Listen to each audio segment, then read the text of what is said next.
Lux presents Hollywood.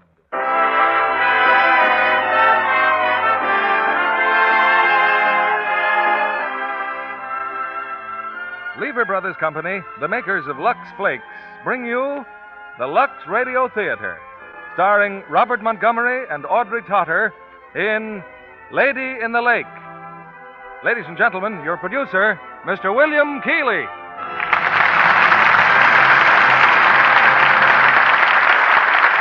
Greetings from Hollywood, ladies and gentlemen. Almost all of us, at one time or another, have a secret hankering to play detective.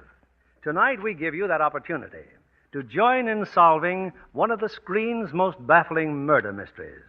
You'll meet the possible suspects, and you'll find the clues in Metro-Goldwyn-Mayer's thrilling screen hit, Lady in the Lake, based on Raymond Chandler's novel and currently playing in theaters throughout America. And you'll have the help of Robert Montgomery in the starring role of ace detective Philip Marlowe. Co-starred with Bob is that exciting new performer, Audrey Totter, who adds romantic interest to our story, at the same time that she stirs up plenty of action on her own. For women are often as persistent as men in tracking down the answer to a problem. And when it comes to the problem of caring safely for fine fabrics, they found a ready answer in Lux Flakes. Now, I won't say it takes any detective work to discover the merits of Lux Flakes, but their ever-increasing popularity does reflect on the smartness of our modern housewives. We invite them now to exercise that smartness in solving the mystery of the Lady in the Lake, starring Robert Montgomery as Philip Marlowe and Audrey Totter as Adrienne Fromsett.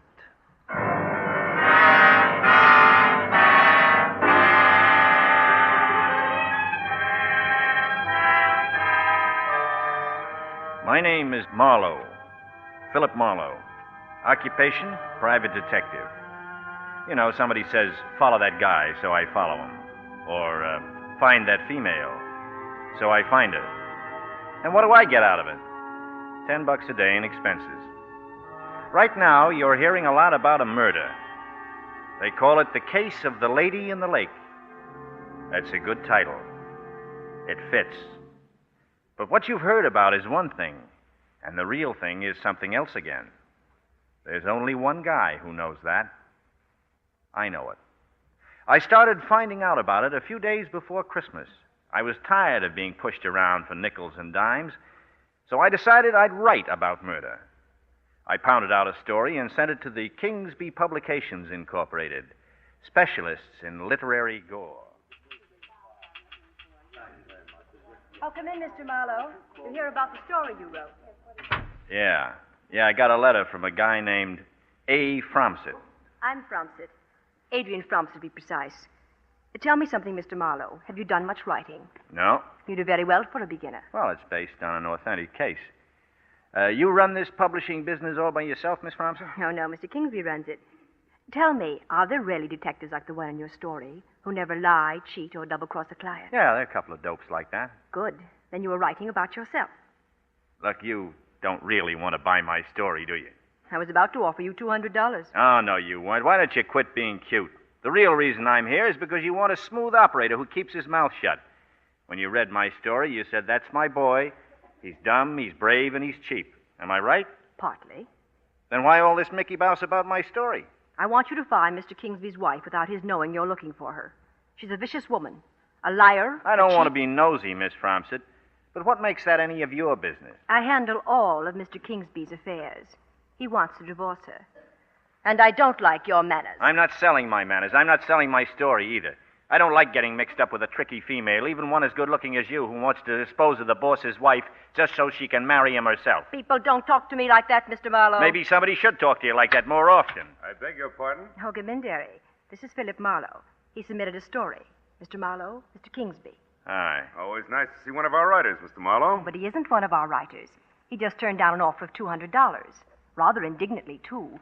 But maybe he's right, dearie. This story has part of Mr. Marlowe's soul in it.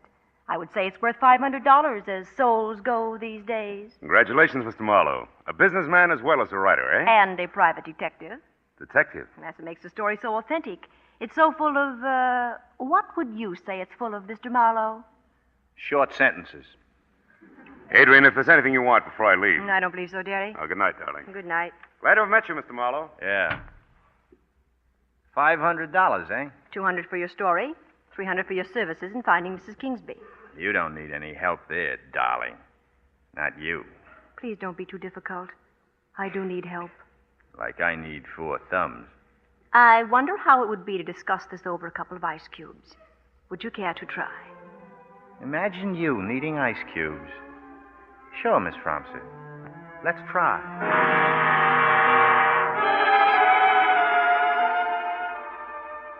She had a very cozy apartment, Miss Fromsett did. She left me alone while she fixed a drink. I couldn't help spotting the telegram. It lay there staring at me on top of the piano. It was addressed to Deris Kingsby. Going to Juarez, it said, to get a divorce and marrying Chris Lavery in Mexico. Your loving ex-wife-to-be, Crystal. If you're going to take this case, Mr. Marlowe, the first person you should see is Chris Lavery. Oh, who's he? Crystal Kingsby ran away with him a month ago. Or so we thought. A month ago, eh? Take him that long to get to El Paso? Who said anything about El Paso? That telegram on the piano. Why didn't you tie it on my ear? I might have found it quicker. Oh. What's the mystery if Kingsby's wife is in Mexico? The mystery is that Chris Lavery's here in town, and she isn't. She's vanished. And the telegram's a phony, huh? Must be. Maybe you had it sent. You're very funny. If she's missing, why isn't Kingsby looking for her? I don't know. Maybe thinks she's off on a toot. But a Mexican divorce with no property settlement? Oh, no, that's not Crystal. Besides, she'd never marry Chris Lavery. Why not? You don't marry the Chris Laverys of this world. You just lend them all the money they need and forget to ask for it back. You seem to know all about him. I see I'm wasting your time, Mr. Marlowe. Why don't you just run along now and play with your fingerprint collection? Yeah. Lavery, eh? Where does he live? Bay City, 676 Altair Street, the edge of the canyon. And you hope he throws me into it, huh? One more question, Miss Fromsett. What would happen if I kissed you? Why don't you try and see? Do you always close your eyes when you think somebody's going to kiss you? What stopped you? Did you close your eyes when Lavery kissed you? Get out. You want to marry Kingsby because Lavery jilted you, huh? Get out. Sure, and I'll see Lavery. But don't try to be cute anymore. Just edit my manuscript. Yes. I plan to smash the emotion right out of it. That's the manuscript. This is me.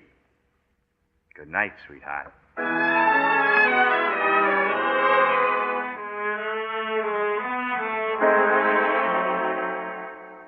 Yes, I'm Lavery, Mr. Marlowe. Come right on in, sir. Well, I declare, business must be bad if you have to go from door to door soliciting clients. Look, Uncle Tom, I don't need a job. I've got one. And if you tell me where Mrs. Kingsby is, I'll stop bothering you. I haven't seen Crystal in 2 months. And I've never been to El Paso, if that's what you're about to ask me. Oh, you know about the telegram, huh? Why, yes. Miss Adrian told me. Miss Adrian did she? Well, I guess there's nothing to do then but go to the cops. For some reason, Mr. Marlowe, I don't think Mr. Kingsby would allow that, sir. He might have to protect himself in case anything's happened to his wife. Happened, sir? Crystal Kingsby has money. Once in a while, boys like you have to make it the hard way. You offend me, Mr. Marlowe. Loosen up, Lavery. You'll save yourself a lot of trouble. I never speak disrespectfully of a lady. Not even one as fascinating as Mrs. Kingsby was. Was? Sir? Oh, just a slip of the tongue, Mr. Marlowe. No, I don't hanker for any part of Mrs. Kingsby. The little lady must have sent that telegram just to embrangle me. Embrangle you? Oh, yes. You're a Yankee. You wouldn't understand. But pardon me, sir. Do you have the time? What's the matter? Your clock embrangled, too? Pardon me, sir. Do you have the time? Do you have the time?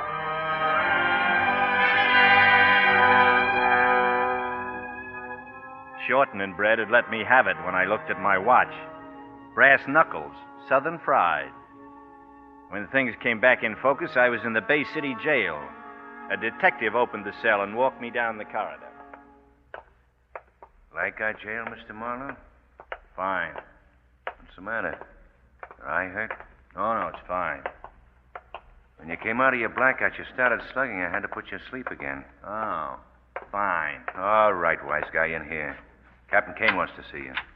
Come in, Dagama. This is Marlowe, Captain. He likes our jail. Everything is fine. What's the charge, Captain? Drunk in your car, ran up over the curb and found you were out cold. This empty bottle was in your hand. Oh, fine. We don't think it's fine at all. The only reason I'm talking to you instead of the judge is that your papers say you're a private detective. You're on some kind of a case, aren't you? Sure, and my client slugged me, dumped me in my car, ran it up over a curb, and poured whiskey on me. Then he phoned for you boys. Maybe it wasn't a client. You're right. It was a southern gentleman named Chris Lavery. Who is your client? I don't reveal my client's name. You're talking to the police. The names of my clients are confidential. If they weren't, I wouldn't have any clients. Okay.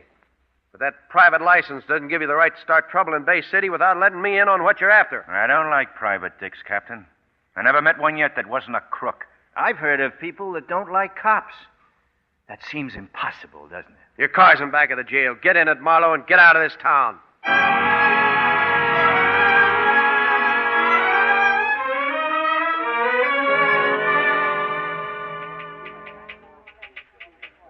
Good morning, Miss Fromsett. How did you get in here without being announced? I told the receptionist it was an emergency. You looked like an emergency. Well, it's an old sickness. Reoccurring black eyes. Mr. Lavery impressed you? His brass knuckles did. Well? Well, nothing. I woke up in the Bay City jail. We're right back where we started. Yeah, maybe this is a good place for me to get off. What do you want for $300? A funeral? You were hired to find Crystal Kingsby. Would it be asking too much to start working as a detective? Crystal Kingsby was last seen at Little Fawn Lake. That's a place in the mountains beyond Arrowhead. A few cabins and a private lake owned by Mr. Kingsby. Drive up there and talk to the caretaker. Excuse me, Miss Bromsett. Yes? There's a man here to see Mr. Kingsby, a Mr. Floyd Greer. Greer? He's a newspaper man. He says it's about something that's happened at the lake, Miss Bromsett. I'll find Mr. Kingsby. Show Mr. Greer in. You'd better sit down, too, Mr. Marlowe. So you're a reporter, Mr. Greer. What can I do for you? We just got word about tragedy at Little Fawn Lake, Mr. Kingsby. Tragedy? Do you have a caretaker named William Chess? Well, yes, I do. He's suspected of murder. His wife was found drowned in the lake. Muriel? That's right, Muriel Chess. How long since you've been up there, Mr. Kingsby? Oh, not since last month. How about your wife? Would she know anything about Muriel Chess? Of course not. Nothing more than I would. Mr. Marlowe, would you mind stepping out in the hall with me? Excuse us, please. You'd better get right up to the lake. You think Crystal Kingsby shoved this lady in the lake, eh? It's quite possible she hated Mrs. Chess. And you like the idea, don't you? Yes, I do. Find out what happened and report to no one about it but me.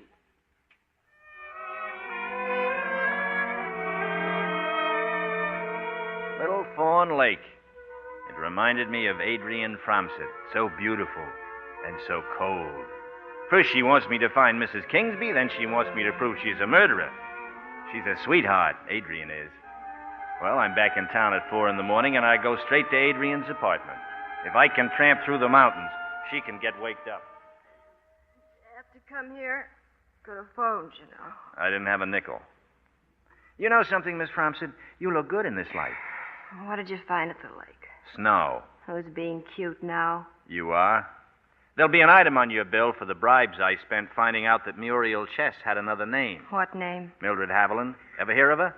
She married your boss's caretaker because she wanted a place to hide.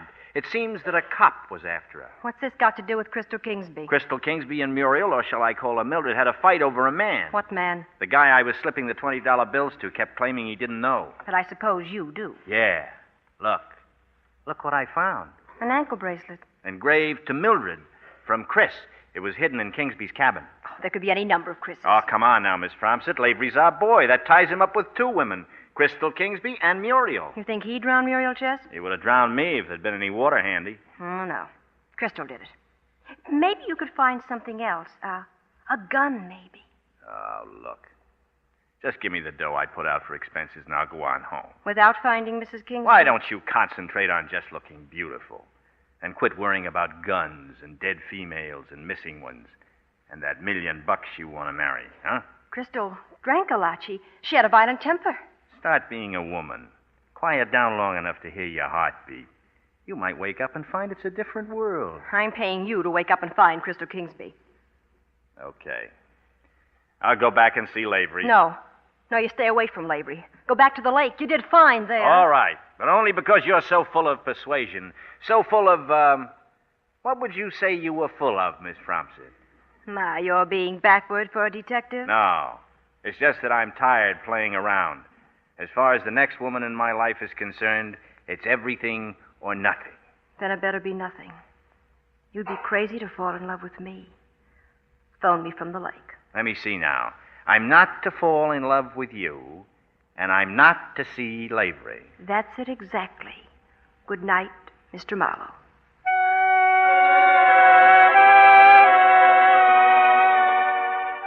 I got a little sleep, and then I went straight to Lavery's house. I rang the bell. No answer. So I just walked in. He'd forgotten to lock his front door. A woman was coming down the stairs. She had a gun in her hand and for some reason didn't seem at all concerned about my presence there. It's a disgrace. Just a disgrace.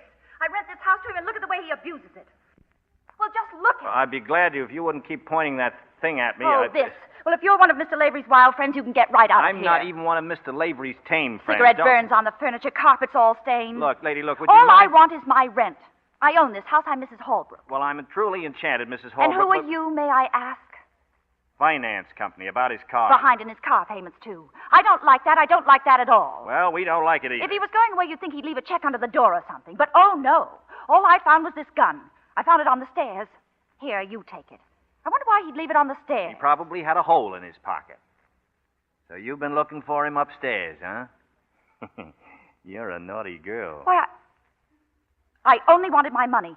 I think I should call the police. On the other hand, maybe we should stop and consider. Finding a gun doesn't mean anything. Everybody keeps guns. Oh? Oh, do they really? And I'm sure the Bay City Police would frown upon us disturbing them over such a trifle.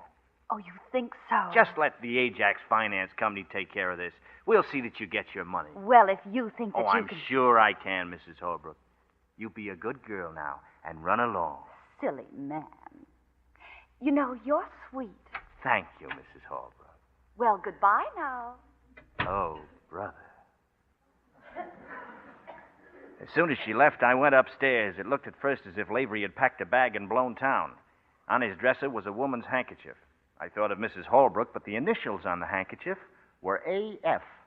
Then I became aware of a muffled sound, and I knew that I'd heard it vaguely ever since I'd come up the stairs. It was the trickle of water running in the bathroom shower. But I didn't bother to turn it off. Not when I saw the 5 bullet holes neatly drilled through the glass shower door. And behind the door, crumpled on the tiles, the body of that fine Southern gentleman, Chris Lavery.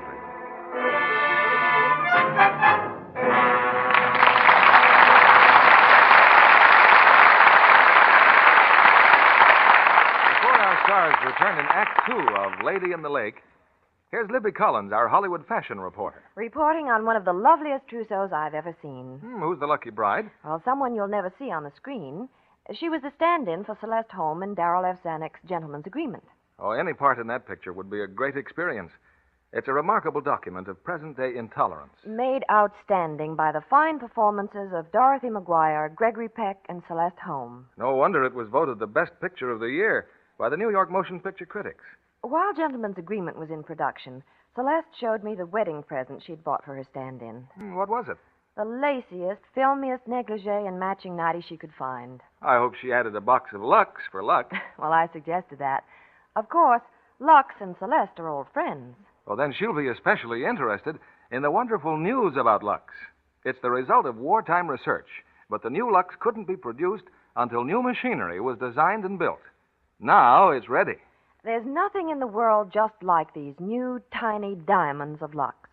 So shimmering white, so sheer, so tiny.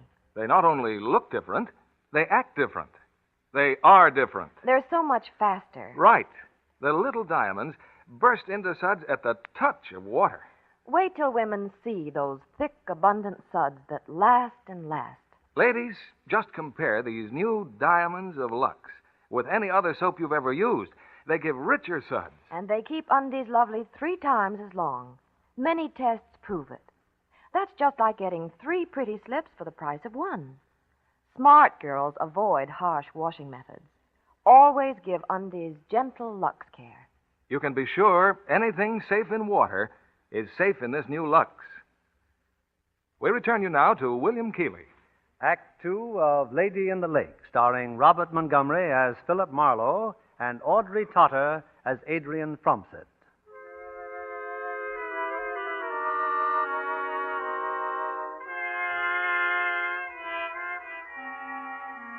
I didn't waste any time getting out of Lavery's house. I went straight to Kingsby Publications. They were having a Christmas party, but I managed to convince Adrian Fromsett that I wanted to see her alone. Are you trying to be funny, Mr. Marlowe? Where did you get that gun? At Lavery's house. Lavery's dead. This gun killed him. You hinted that sooner or later I'd find a gun. Were you afraid he'd talk, Miss Fromsett? You didn't go to the lake then? No, and here's another little item for you. A handkerchief. Do you recognize it? The initials are AF. I don't have to ask the obvious question, do I? No. And so far, nobody knows about it but me. And whoever killed Lavery. Yeah, whoever killed him. Or was he the type of guy who kept this sort of souvenir? If I say no, that makes me a murderer or a good suspect. If I say yes, what does that make me? Human, maybe. What are you trying to do? Play the bright, hard lady? You're afraid of life, Miss Fromsett, and people. You don't give yourself a real chance. You never... Come in, Mr. Kingsby. Come in. What's going on? Relax, Mr. Kingsby. You've seen guns before. Maybe I lack a sense of humor, but Chris Lavery didn't think it was funny either. He's dead. Dead? Did your wife own a gun, Mr. Kingsby? What does my wife have to do with this? Break it to him gently, Miss Fromsett. Derry, I hired Mr. Marlowe to look for crystal. I've told you, Crystal's to be left alone. Oh, no, Derry. No, you didn't. What you said was you were tired to death of her. Well, I did... Oh, then you're not. Well, why didn't you say so? I won't have you prying into my private affairs. The police may be prying into your private affairs, Mr. Kingsby. Your wife was mixed up with Lavery. He's dead. The evidence points to a woman. Now, does she own a gun or doesn't she? I don't know. Just what do you propose to do, Mr. Marlowe? Call the police. What else can I do? Will $1,000 make you change your mind? Ah. So your wife did have a gun, huh? Yes, but $1,000... Don't think I'm too proud to take it. I'm just too smart to get stuck with it. Very well. I'll tell the authorities anything they want to know. As for you, Adrian, if you think you're going to harm Crystal, you're very much mistaken. Derry. And understand this clearly. If I ever said anything endearing to you, it was because I was lonely. I don't intend to make the same mistake again. Did he say that for my benefit or yours, Miss Fromsett? Mine. All mine. So you lost me my $1 million. Aren't you smart? You deliberately forced a showdown with him. Yeah. You thought you'd make me lose Kingsby, and then I'd come flying straight to your arms. Tell me, Mr. Marlowe, do you always fall in love with your clients? Only the ones in skirts. Well, there's more than one Kingsby on the Christmas tree, Mr. Marlowe, and I'll shake one loose yet. Don't you worry. And as for you, you just haul yourself out of here and send me a bill for your failure. Merry Christmas. What? I said Merry Christmas. I'm glad to have met you, and have a good cry. Mr. Marlowe, wait. Why? Please, step into this other room. I want to talk to you. I don't know what your arrangement is with Adrian, but There isn't any anymore. Oh. Well, then I'd like to make one with you. Now, I know my wife has made mistakes, but no matter how things look, Crystal couldn't have killed anyone. She must be found and kept out of this. That'll be tough. You can name your own price. I'm imploring you to help me. And if we keep your wife in the clear, who do we pin the murder on, huh? Well, what do either of us really know about Adrian? Don't you know anything about her? Actually, very little. Oh, I was aware she knew Lavery. Just how well, I don't know. Just when I was beginning to like you. You want the facts, don't you? Sure, I want the facts. She fires me, you hire me. Happy Phil Marlowe, the boy detective. Where are you going? Back to Lavery's house. Oh? A little Yuletide celebration for the Bay City cops.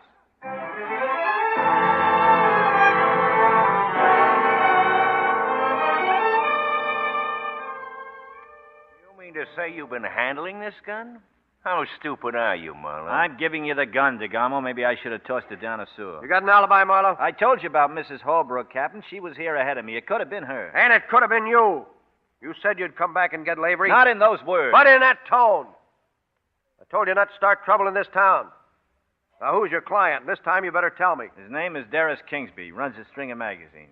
Keep talking. His wife ran out on him about a month ago from a place he has up in the mountains, Little Fawn Lake. Who did she run off with? Well, a good guess would be Lavery. I came here the day before yesterday to ask Lavery if he knew where she was, and for my pains, I landed in the can, in case you've forgotten. We remember, people. What was Lavery's story about Kingsby's wife? He said he hadn't seen her in 2 months. After you turned me loose, I went up to Little Fawn Lake. Why? Because something peculiar happened up there.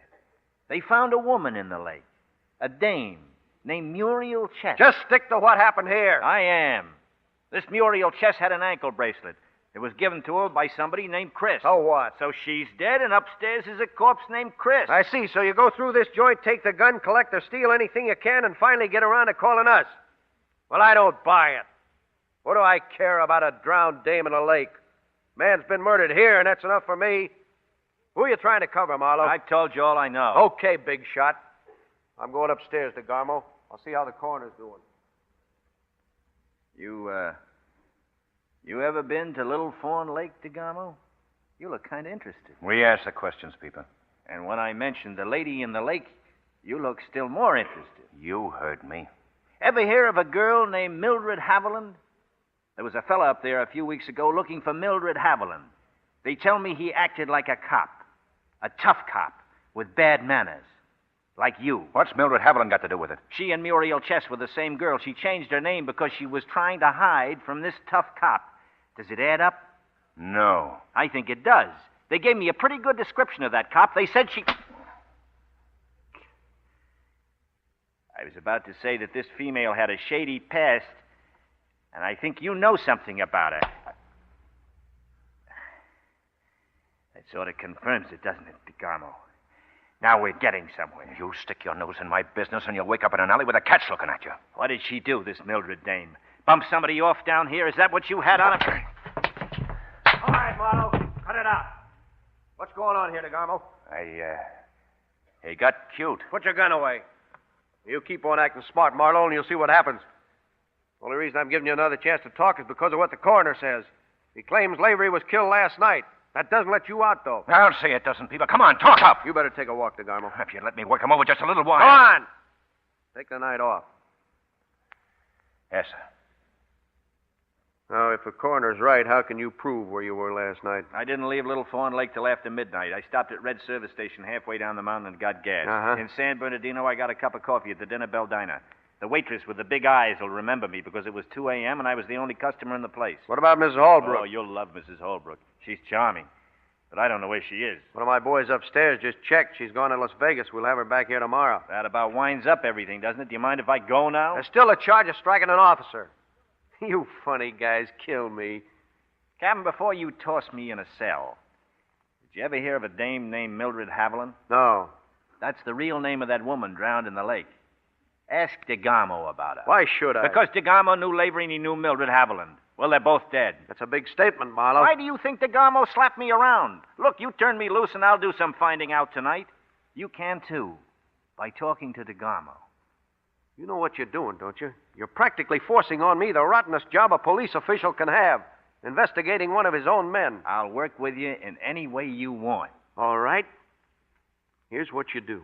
Call the desk sergeant and get him to give you a nice, quiet cell. Oh. For a minute, I thought you were on the level. But you want me out of the way, don't you? So you and DeGarmo can fix this up any way that suits you. Why, you... This wasn't Christmas Eve, and if my kids weren't waiting for me to... All right, you didn't murder Lavery. The charge of taking a swing at DeGarmo is dismissed. Just do me a great big favor and get out of here. Go on, blow!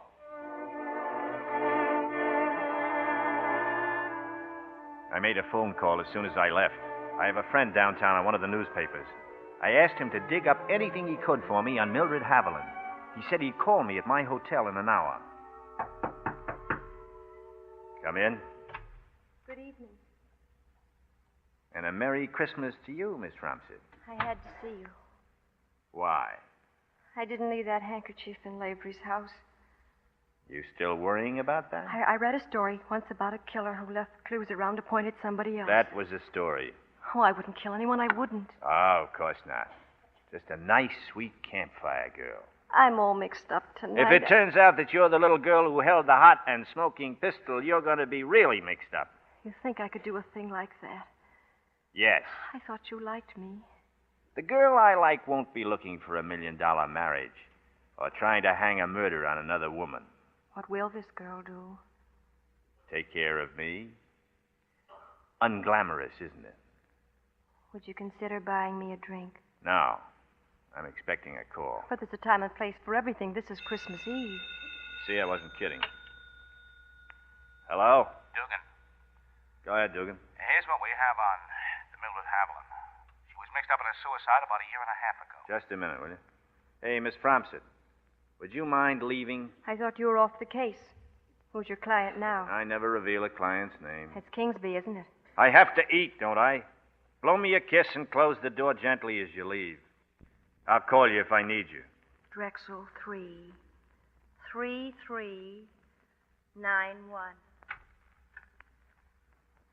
I'm sorry, Dugan. Well, this Mildred Haviland was a nurse for a doctor named Almore in Bay City. Almore, eh? So one night, Florence Almore, that's the doctor's wife, was found dead. Cop named DeGarmo investigated. Verdict suicide. What happened to Mildred Haviland? She disappeared right after that. Anybody figure Florence Almore was murdered? Just the folks, Mr. and Mrs. Grayson.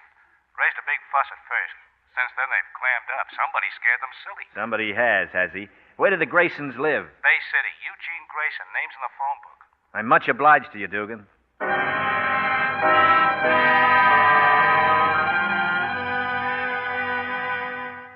What name did you say? Marlowe. I'm a private detective, Mr. Grayson. I want to talk to you about your daughter. You leave us alone. We've told the police everything. I only want to help you, Mrs. My Grayson. daughter's dead. Can you bring her back? We've had just about enough, Mr. Marlowe. He was here before for 1 solid hour. We don't want to talk anymore. He was here, eh? That cop. He thinks she committed suicide, doesn't he? Well, I don't. I think your daughter was murdered. I think Mildred Haviland murdered her. Get out. He covered up for her. That's why he wants to keep you quiet. My wife told you to get out. Haven't we had trouble enough?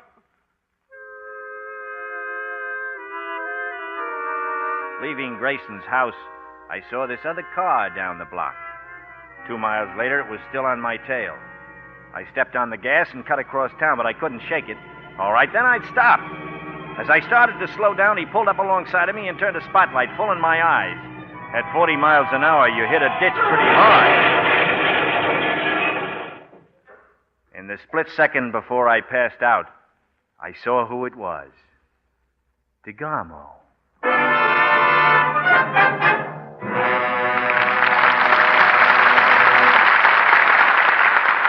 We pause now for station identification. This is CBS, the Columbia Broadcasting System.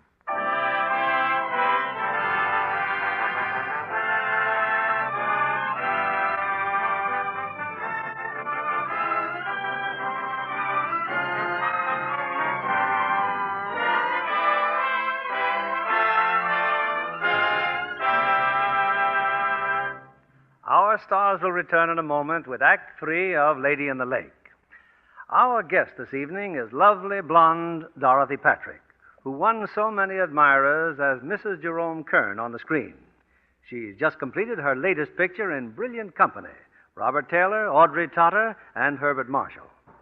Do you think the fans will envy your playing Bob Taylor's wife in Metro-Goldwyn-Mayer's new thriller, High Wall, Dorothy? Well, perhaps, until he's accused of murdering me. You know, Bob Taylor does a marvelous job with his spine-tingling role. That picture packs plenty of mystery and high-powered drama. Oh, and romance, too. Yes, you and Audrey Totter, who, by the way, is in our radio play tonight, have won high praise from the critics for your performances, and from women for your smart costumes. Audrey and I were both ecstatic about some of the gorgeous blouses designed by MGM for her to wear in the picture. John Kennedy may be interested in what happened one day when we were lunching at the studio. What was that, Dorothy? Well, someone jiggled the waiter's arm and he spilled some bouillon on Audrey's blouse, the one she was wearing for a scene in High Wall. She was almost sure it was ruined, but... But the wardrobe department came to the rescue with Lux. Well, how did you know? Oh, it happens every day. In Hollywood studios and in homes all over the country. That's not news. But there is big news about Lux. Lux has been improved. Yes, wonderful as Lux has always been, these new tiny diamonds of Lux are even better. Well, that's certainly interesting news, John. Women everywhere will be thrilled with these new tiny diamonds of Lux. They're so shimmering white and so sheer and so tiny. They look different from any other soap, and they act different. They are different. They're so much faster. Why, you can see the little diamonds burst into suds at the touch of water. And they make richer suds that last and last. And, as Libby Collins can tell you, they do more for you, too. That's right. The new diamonds of Lux actually remove soil other types of suds can't. They leave things cleaner, fresher. Colors stay lovely up to 3 times as long. Many tests prove it. So it's wise to avoid harsh washing methods. You can be sure anything safe in water is safe in this new Lux. Here's Mr. Keeley at the microphone. Act 3 of Lady in the Lake, starring Robert Montgomery as Philip Marlowe and Audrey Totter as Adrian Fromsett.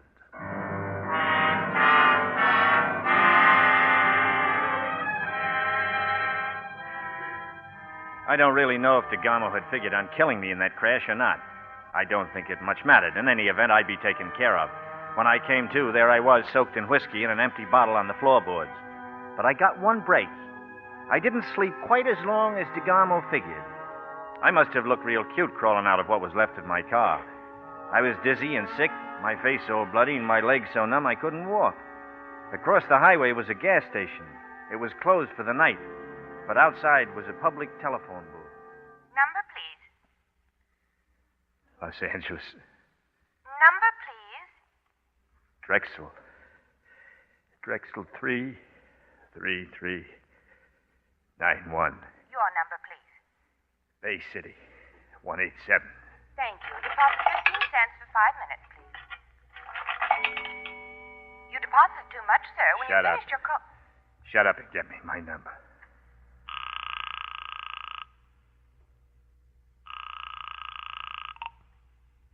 Hello. This is Marlowe. Oh, so you've changed your mind.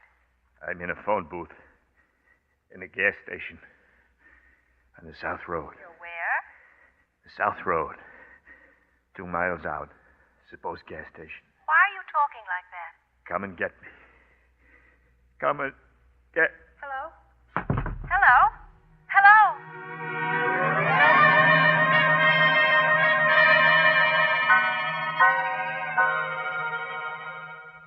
Well, so you're awake. How do you feel? The way I look. You look a lot better than you did in spite of the iodine. I've been working over you for an hour.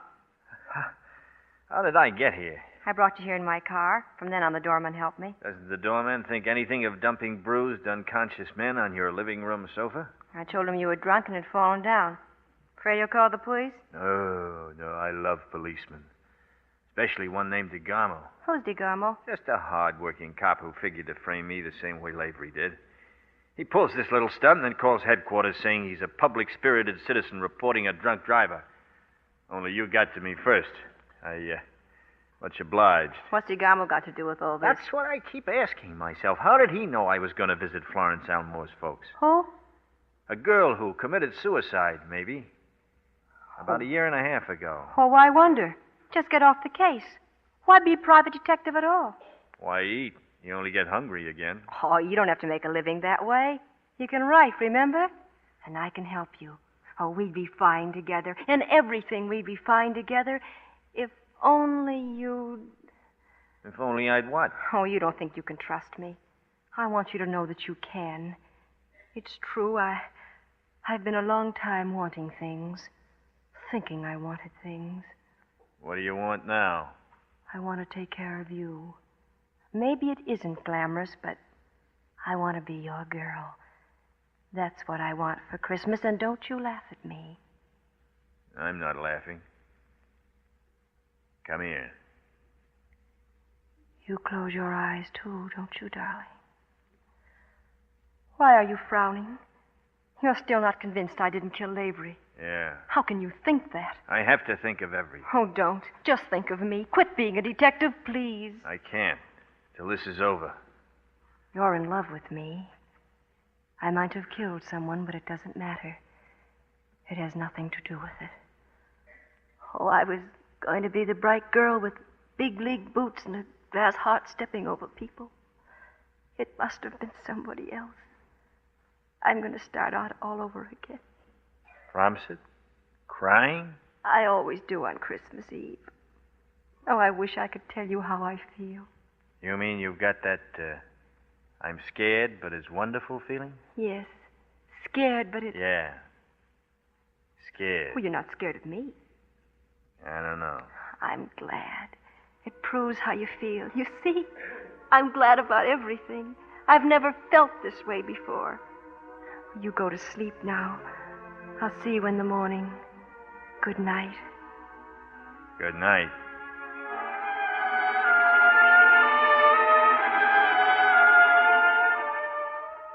We were eating breakfast the next morning in the kitchen. She was like a little girl. I don't know, maybe it was because it was Christmas Day. Anyway, she had our future together all figured out. The first thing we'll do is leave here and go to New York. Yeah, New York, sure. What'll we use for money? Oh, we can start with the store you wrote and go on from there. We'll make lots of money. Together we'll own the world. Sure, and if you're the guilty girl, where does that leave me? Besides, I got another worry this morning. Oh, what other worry, darling? DeGarmo. By now he knows I'm on the loose. He'll start on the prowl for me with a cold, howling heart of hate and a gun full of bullets to stop me from talking about what I don't know. Oh, but you're safe here, at least for... I won't answer it. You better answer it. No. Adrian, open the door. Kingsby. Let him in. Just a minute, Darius. What's the idea? I've been phoning you for an hour. I've had the receiver off. Well, I thought you might know where I could find Marlowe. She knows. Oh, Marlowe, I've been searching everywhere for you. Yeah? I even went to the police. Oh, fine. They're looking for you, too. They happen to follow you here? Yes. 2 detectives have been following me all morning. Why didn't you invite them up? I don't know what your troubles are, but I have my own. All right, let's hear yours. Well, I've been trying to find you because, well, my wife's in Bay City. How do you know? Well, Crystal phoned me. She's in trouble. The police are after her. She needs money. She wants money, take it to her. With 2 detectives following me? Oh, no. You're going to take her the money. Oh, I am I? Look, there's $500 in this envelope. It's all I could raise on a holiday. It's worth anything to me to get it to her. You've used that word anything a couple of times. How much is anything? You'll get $5,000, Marlowe. That's a deal, Santa Claus. What's the deal? I don't want you near her. She's trouble. 2 people have been killed already. Maybe she has some answers. Well, what else can I do? Stay here and let the cops come after me? Oh, we'll figure out a way for both of us. And end up where? In a gutter with my teeth kicked in, smelling of whiskey I never drank, running down alleys? The only way out of this is to see Crystal herself. Oh, let someone else And then solve there's it. the money. $5,000, just in case my typewriter breaks down and I can't write stories. It's enough to start on. And more than enough to bury you with. No, I won't let you go. Still trying to make me duck the wind-up, eh? Why? Any personal reason? No, don't be ridiculous. I'm not. If I run away and never find the answers, I'll never know for sure about you. Will I? All right, then. Go. Where do I meet your wife, Mr. Kingsby? In front of a cocktail bar called the Peacock Cafe. It's on the main boulevard near 14th Street. Here, take my scarf. Wear it. She'll recognize You it. leave first, Kingsby. Take those detectives on a tour of Chinatown. Keep them following you while I go down to Bay City. Good luck, Marlowe. Thanks.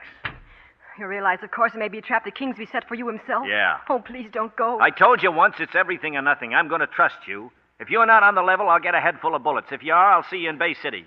Get hold of Captain Kane and come after me. Well, how do we know where to find I'll make you? Crystal take me to wherever she's hiding out. You'll phone me from there? Maybe I won't be able to. Well, then how will we... There's a box of rice in your kitchen.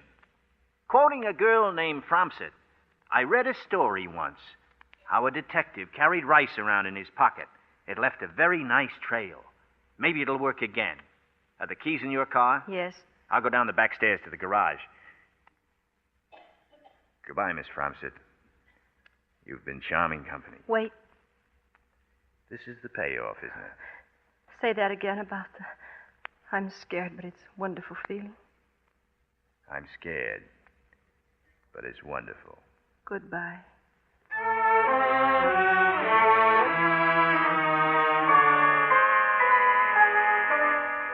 I didn't have to wait long in front of the Peacock Cafe. The girl hardly glanced at me as she walked over to a shop window next door and stood there waiting. I tried being casual as I sauntered up.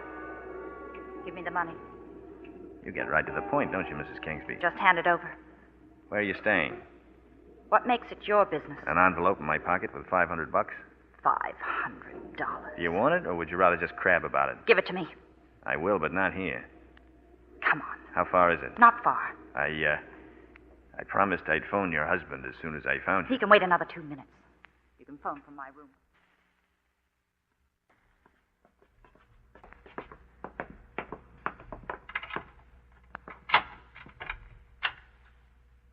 After you, Mrs. Kingsby. Close the door. Yeah. It's kind of hot in here, isn't it? I wouldn't think of my guest being uncomfortable. What's out there beyond that window? The roof? You must come again sometime. We'll take a sun bath. Now quit stalling. It's convenient having a pair of them, isn't it? Pair of them? A pair of little guns that kill just the same as big guns. Why don't you take it out of your coat pocket? Yes, I will. It is nice, isn't it? Now, if you'll hand over that envelope. That was a good act you put on as Mrs. Holbrook, the landlady. You weren't so bad yourself as the finance company. The cops say Lavery was killed the night before we met. What I can't figure is what you came back for the next morning. I was looking for money, and I still am. I'd be crazy to carry any money with me. Think of my trading position. Where is it? If you haven't got that money, You'll what? Shoot me? Don't you think I will? Sure I do, Mildred. What? I said, sure I do, Mildred. You don't think I really believe you're Crystal Kingsby, do you? Although Kingsby believed it when you talked to him on the phone, didn't he? No, you're Mildred Haviland. You murdered the Almore woman. I didn't. She was asphyxiated in a car. It was an accident. And the lady in the lake, instead of being you, is Crystal Kingsby. Was that an accident? Yes. Yes, it was. Crystal and I, we traded clothes one night, and she had on my things and I had on hers, and we went across the lake to see if we could fool Bill Chess, my husband. And Crystal fell in the lake and sank to the bottom, Yes. huh? Yes, she did. I didn't know what to do. So you ran away to El Paso. You met Lavery there. His death was an accident, too, I suppose. He took a gun into the shower bath. I don't know. I don't know Lavery was the only man who knew the real identity of the lady in the lake, wasn't he, Mildred? I'm through talking. And you'd better have that money on you. You can't shoot, Mildred, not with a safety catch on. Here, let me fix it I'll for kill you. Get that gun out of your head. Come on. Let me give you a tip, Mildred. Never try to shoot a man when he's looking at you. I'm frightened. Oh, I'm so frightened. Get me out of here. Please take me with you. I'll bet that act went over big with Lavery. Please. It went over big with DeGarmo, too, didn't it? DeGarmo? He covered up for you on the Almore case. Every time you look at a man, he falls over, doesn't he, Mildred? I'm a nice girl. You don't understand me. I'm a nice girl. Yeah, you're a lovely girl. I'd like to play dolls with you. Who's that? The cops, Mildred. I invited them here to meet Crystal Kingsby. They're going to be quite surprised to see you. No. Oh, no, you wouldn't. Come in, Adrian, and bring the gallant Captain Kane with you. Get him up, Marlowe. DeGarmo, honey.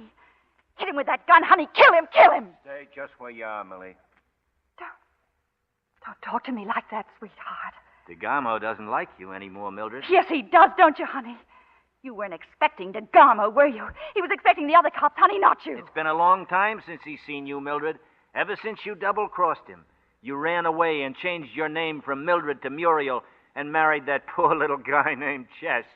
DeGarmo's been looking for you. Have you, honey? Why don't you laugh, Mildred? Like he's laughing. Take care of him, will you? And let's get out of here. You're not going anyplace. I thought you were dead. I wish you were. Because you're a murderer. And this time, dead's the way I'm going to leave you. Oh, that's crazy. You're talking crazy. I went crazy the night Florence Almore died, and you made a clown out of me. Even after you ran away, I still loved you. You made a bad cop out of me, Millie. But this is the end of it. Don't do it, DeGarmo. She's the killer. Don't get yourself in any more trouble. Take her in if you're a good cop. Lay off, people. The Almore case won't come up. They'll convict her for Crystal Kingsby's murder or Lavery's. You'll be clear. I'll be clear. This is her gun. If she dies by it and you die by it, I'll be clear. Because I'll be the officer who investigates. You're a fool, DeGarmo. I'm no fool. And I'll be a good cop. I'll be the best cop in the world. But she isn't going to hurt anybody again. No. No, please. Don't, honey. I love you. I'm your girl. I would never.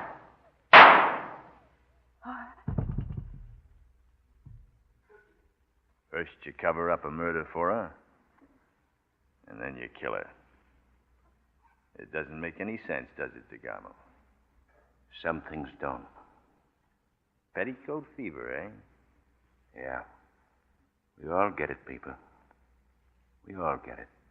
I once had petticoat fever myself. I took a chance and lost. When you walked in that door instead of Kane, a lot of things suddenly ended for me. I'm scared, but it isn't wonderful anymore. I'll say you lost.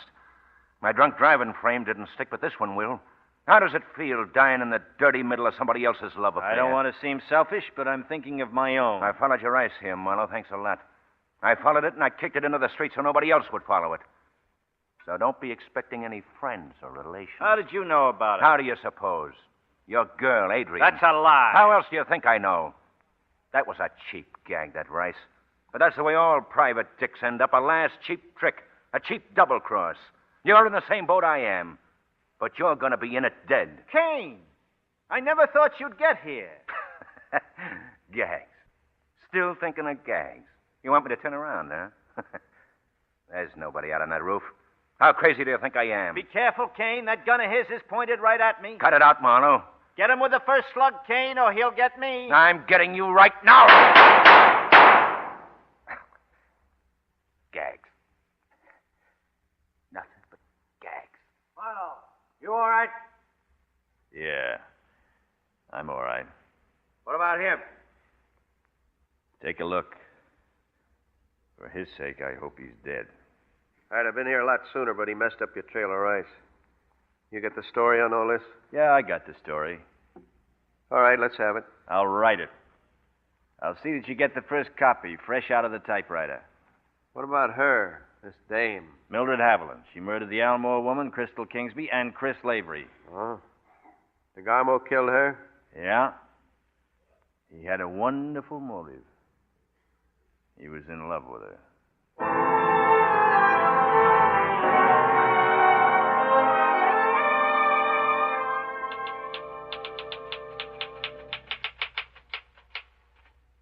Well, I had promised Kane the first copy, and there it is. The grammar may not be so hot, but I'll let Oh, yeah. You're wondering about her, aren't you? About Adrian. DeGarmo had said she tipped him off. What had happened was that DeGarmo had overheard Adrian's phone call to Kane. That's how DeGarmo got to me first. Those things happen sometimes, but Adrian... May I come in? Come in. Have you got the tickets? Yes, to New York. One way. Are you scared? Mm-hmm. But it's wonderful.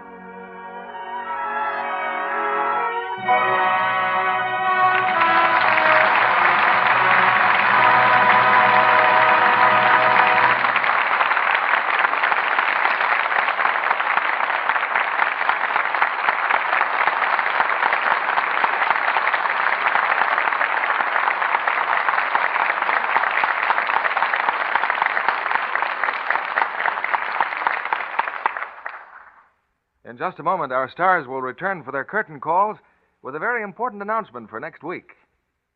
Ladies, are you in Lever Brothers' sensational fur coat contest?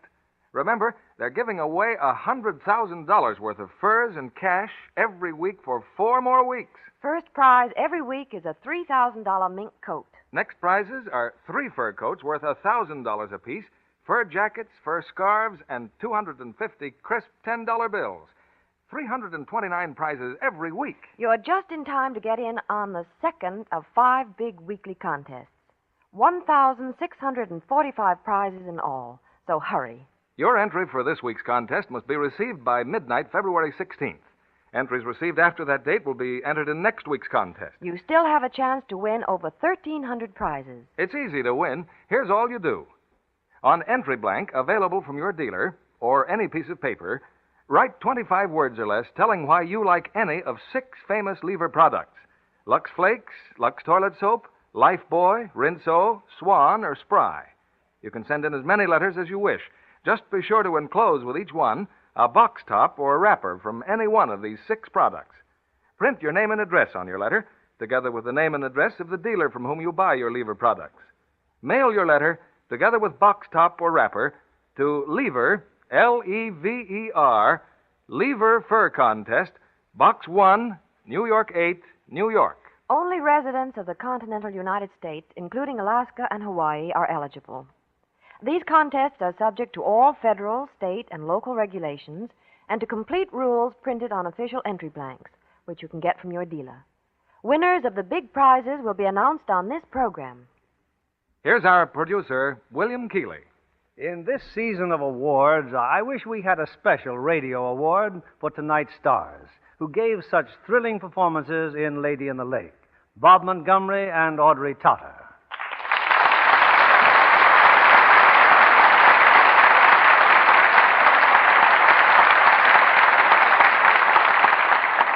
Bob, as one director to another, you deserve an orchid for your fine job of directing Lady in the Lake, for the screen as well as acting in it. Well, thank you, Bill.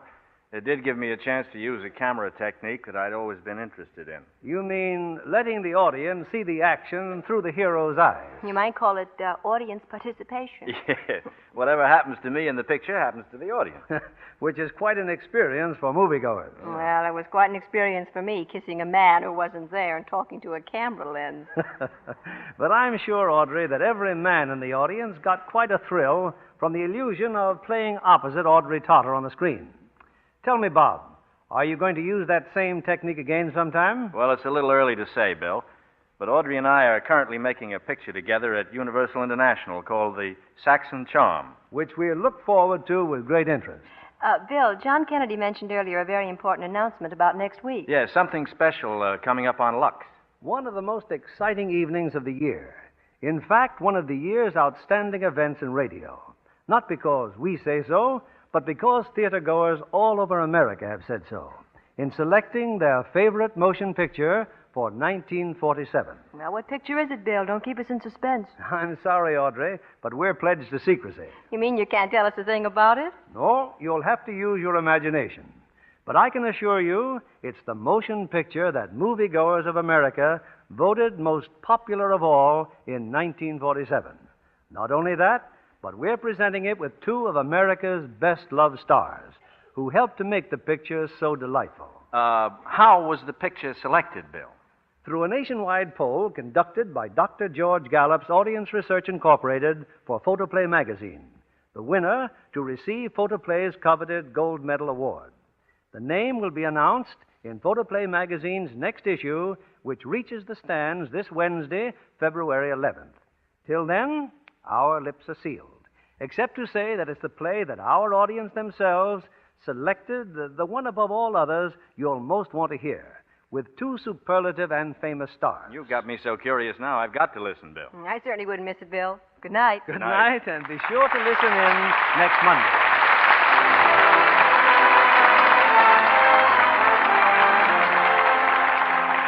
Lever Brothers Company, the makers of Lux Flakes, join me in inviting you to be with us again next Monday evening when the Lux Radio Theater presents, with two great stars, the screenplay America voted as its favorite during 1947. This is William Keeley saying good night to you from Hollywood.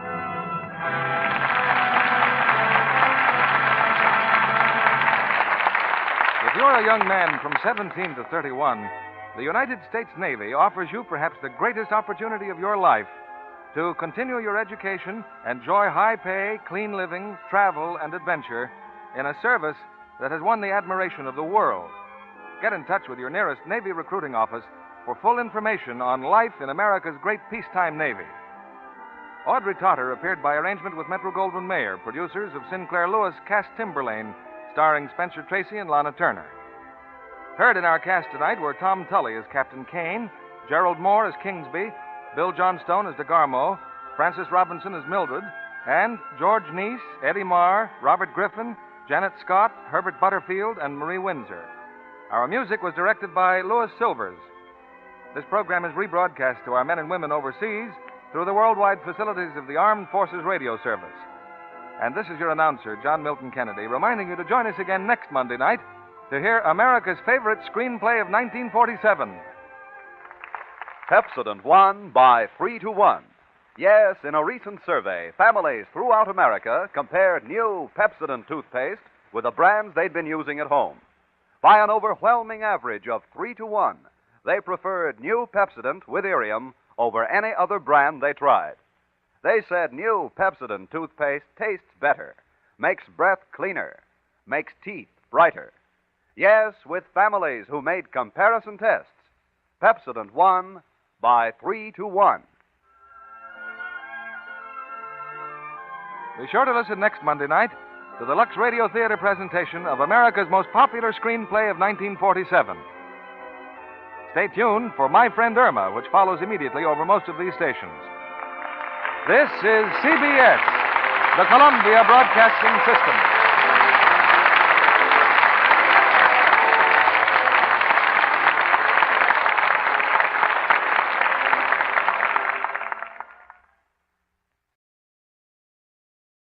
When my my telephone rang, it jerked me out of one nightmare and right into the middle of another, where a woman with a secret, a worried man, and a shadow out of the past met with fear and fury in the dead of night.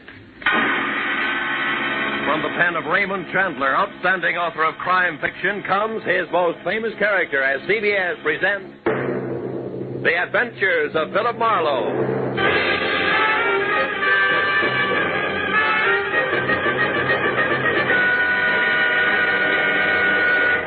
And now, with Gerald Moore, starred as Philip Marlowe, we bring you tonight's exciting story, The Friend from Detroit. There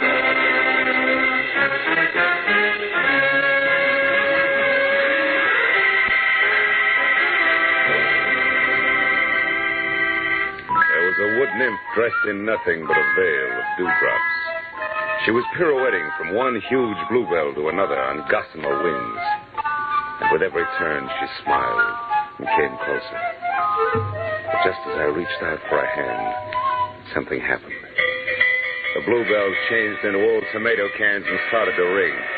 A bandy-legged little man with a jackhammer went to work on my head. I fell over a cliff, and just before I landed on a red-hot pile of broken Scotch bottles... Oh, I woke up. But the jackhammer didn't stop. I switched on the light and looked at my watch.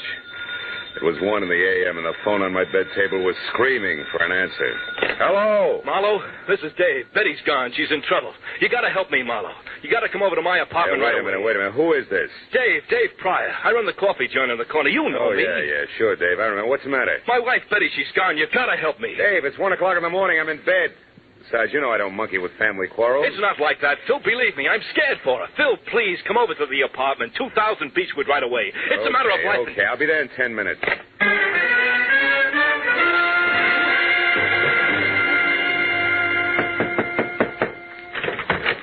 Marlowe, I thought you'd never get here. Look, somebody fired the shot through the door, and when I got back with the aspirin, Betty was gone. All right, wait a minute, Dave, hold it. I'm not even awake yet. Look, sit down. Take it from the top. Slow. Yeah, okay. Maybe it started this morning at the coffee joint when a fancy guy came in and talked to Betty. She waits on the table. Yeah, I know. What do you mean fancy? Well, a slick dresser, cufflinks, stick pin, all that. I didn't know him, and Betty tossed him off to me as a masher. Maybe he was, but she seemed upset. Lower, huh?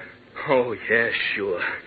Well, tonight about 9, another guy came in, a chunky bird with a deep voice. Betty had just got back from shopping, and I was in the kitchen. See, when I heard a tray of dishes fall and Betty came back, white as a sheet, she was scared, Phil, scared. Hey!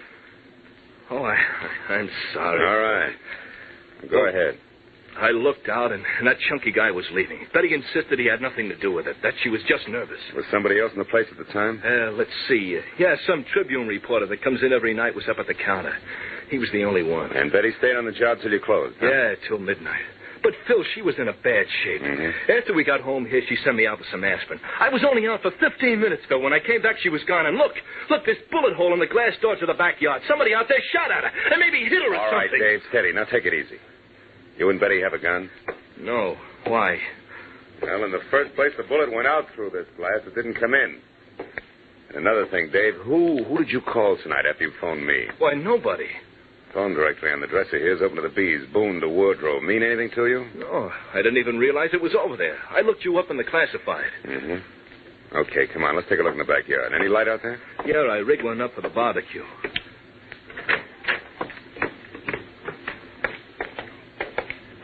Oh, look, Marlowe, there must take be it something easy. Now, we'll straighten this out, believe me.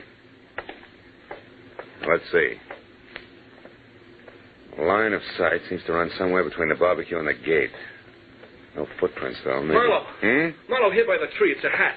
Gray snap brim, initials VR on the sweatband. VR. Mean anything to you? Why, no. What? Sure. That's Van Remini's hat. He's the newspaper guy I told you about. Tribune reporter that was in your place tonight? Yeah. Why should he be dodging bullets in your backyard? I don't know. Dave, where's Betty from? Detroit. When she came out here, I gave her a job. And then you both fell for each other and got married, huh? Yeah, 2 years ago next month. And we've been happy, Phil. We've been... Yeah. Now, look, Dave. Why did you call me instead of the cops? I guess I'm afraid she's mixed up in something bad. You know, if it turns out that way, I'll have to call them myself. Okay, Phil. But you're on my side until you know for sure. Yeah. All right, now you stay here, close to your phone. Okay. I'll check with you. Right now, I got to get a line on a bare-headed reporter. He can get us started if he hasn't lost anything more than his hat when I find him. So long, Dave.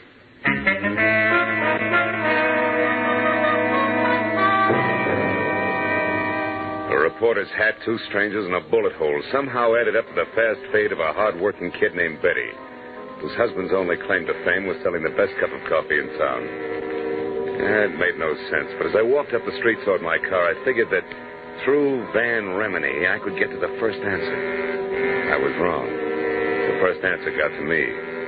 A thick hedge suddenly sprouted arms. One jerked me around while the other held the cold throat of a .45 against my throat. Your car registration tag says your name is Philip Marlowe. No kidding. How do you suppose that happened? But it doesn't mention your racket. Shamus, maybe? Could be. And you? I'm a tourist. Oh, sure. Just out to see the sights. That's it. One in particular. $25,000 that belongs to me. I don't want any interference from you or that square inside there. You mean Dave Pryor? I mean Dave Pryor. I'll go back in there and tell him to cool off. The little woman is all right. She's just helping an old friend, you might say. Might I say you're the friend? Never mind. Unless Mr. Jitters in there kicks up a fuss, everything will be fine. Betty knows what she's doing. She's got a lot of talent for it. Too much to waste slinging hash. And remember what I said, Marlowe. Lay off. I'll remember more than that about you, Foghorn. Just remember to count 10 before you move, boy. Well, there's no point in trying to outsmart a .45. And with 3 steps, Foghorn vanished in the night. Also gone was a big chunk of my respect for a doll named Betty Pryor and a taste in old friends. Just so I wasn't jumping to conclusions, I went to my car and drove down to Hollywood Boulevard. At the first all-night gas station, I stopped and put in a call to the Tribune, where a guy on the desk told me, through a mouthful of mango cigar, that unless Remini was at Bungalow 24, Beverly Crest Hotel, covering the murder of an ex-Detroit hood, he was fired. And he hung up. But the one word Detroit made the call a jackpot, so I headed for the hotel on the double. It was pink and Spanish and squatted in a grove of well-behaved palm trees at the edge of a domesticated jungle, which gave the illusion of privacy to a string of bungalows that weren't. But number 24 had all the privacy of a glass-faced cutaway beehive when I pulled up in the middle of 2 squad cars and an ambulance and went inside. Sprawled on the floor in front of a desk was a very well-dressed Exhibit A, complete with cufflinks and stickpin, and presiding as usual was Detective Lieutenant Ibarra, who didn't see me until I walked up beside him. What are you doing here, Marlowe? I can smell blood clear across town. What's the story, Ibarra? The name is Spec Willard, a gambler from Detroit, retired out here to California a few years back to play horses and women. He was shot to death at about 8 o'clock tonight by a person or persons unknown. Another gang job? No, I don't think so. Looks more like armed robbery that got out of hand. How so? We found a currency wrapper from a local bank that read $25,000 in an open drawer in the bedroom. And one of the bellhops saw a woman, unidentified so far, run out of here about the time the coroner says that Willard was shot. A woman? Yeah. That fits because he was known to be quite a nightclubber and general playboy. You wouldn't happen to know something about this woman, would you, Marlowe? Me? Certainly not. No, I'm after a man, a live one, I hope. Mm-hmm. Well, look, Marlowe, take this nickel. In case you should just happen to hear something, I want you to spend that on a phone call to the police department. Now, who is it you're looking for? A Tribune reporter named Van Remini, you know him? Unfortunately, that's him over there, the sticky-fingered one by the window, swiping that book of matches just now, the one without a hat. Oh, yeah, I know. Thanks, Lieutenant. I'll see you. Hey, Remini, can I talk to you a minute? Yeah, sure. What's on your mind? I'm Philip Marlowe, private detective. Don't apologize. What's up, Marlowe? Know a girl named Betty Pryor? Pryor? Mm-hmm, yeah. Yeah. She and her husband run a one-arm joint on Franklin, don't they? That's right, Remini. I understand Betty got into a little trouble tonight. Heard about it? Nope. Wouldn't worry, though. Trouble's not new to Betty. Yeah, that's one popular school of thought. Incidentally, you seem to be going a long ways out of your way on this run-of-the-mill murder story, Remini. You're taking a long way around to the point, pal. Get with it. I'm in a hurry. Okay, pal. But keep it under your hat, won't you? The gray one, I mean. Oh, so that's how... Yeah, that's the way it is, yeah. Now, do you mind telling me what you saw in Pryor's backyard tonight? You name it. Shall I play dumb or lie? Suit yourself. See, my press card's just as good as your license, sweetheart. It gets me in, gets me out again. In my dodge, that's called reporting. Remini, I'll squeeze the truth out of you eventually. I'm sorry I can't wait. We got a deadline. Anything else? Yeah, one thing, a match. Yeah, sure, Marlowe. Anytime. Thanks. Mm-hmm. And, Remini. Yeah? Don't hang on too long, huh? Liable to singe your pinkies. The reporter blew out the match and looked at me steadily for a moment. And his lips shaped a word I ignored. And then he walked away. I had seen enough of the book of matches he'd stolen to know it was from the Star-Kissed Room, a glossy, glass-roofed dine, dance, and drink emporium near Arthur Murray's studio on Wilshire Boulevard. So I made like I was in for the night and watched Remini leave. All the way to his car, he kept looking back over his shoulder as if he expected to be followed. I waited till he was out of sight, and then I headed for Wilshire in the Star-Kissed Room. But when I got there, it was closed. Remini's car wasn't in the neighborhood, and the only thing that kept the trip from being a total loss was a spotlighted picture. 10 feet square of a sultry, svelte chanteuse labeled Carla Borden, whose come-on-in smile and almost costume was a cinch to increase the accident rate of the block by 20%. But then I took another look at her name and got back to business. It started with a B, as in phone book, opened to Boone and Bordeaux. I found a directory, got it open to Boone and Bordeaux, and halfway down the page was Borden, Carla, 2840 North Lucerne.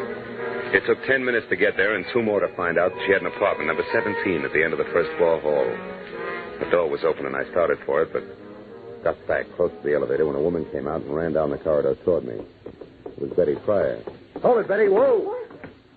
Marlowe, what are you... Never mind the stall, Betty. I've been in a long time. Why, I don't know what you're talking about. Now, look, you left a pretty worried guy at home. Dave, did he send you after me? That's right. Why can't you fools leave me alone? Why does he have to be so stupid? Hey, you've got a few ideas mixed up, kid. Oh, sure, I'm wrong. I'm the one who's all mixed up. Let go of Not me. You... until I've got a couple of things straight. Now, what happened? Did life in a hamburger stand get a little stale? Yes, you two-bit snoop. Okay. Dave thinks you're in trouble. I think you're in trouble, and I think somebody waved a few bills at you, and you lost your grip. Why? And you're in so deep now you can't get out, and it's no more than you deserve. Now, come on. We're going right back down the hall to Carla's apartment. We're going to have a little chat, just the three of us. No, I won't. Come on. Take your hands off, Marlowe. Stand still. Well, my 2 chums, the Foghorn and his .45 caliber equalizer. Easy does it. You were lucky the first time. Well, Betty, did you get it? No, something went wrong. Something terrible went... Shut up. Marlowe isn't deep. We'll talk after he's out of the way. All right, you. Get in that elevator, chum. And we'll wait right here to see you leave. Come on. That .45 makes you awful brave, chum. This way we don't offend the lady by being uncouth. You get a chance to go up in the world. Just put your finger on a button. Now, wait a minute. Come on. All right. Now, all you have to do is push.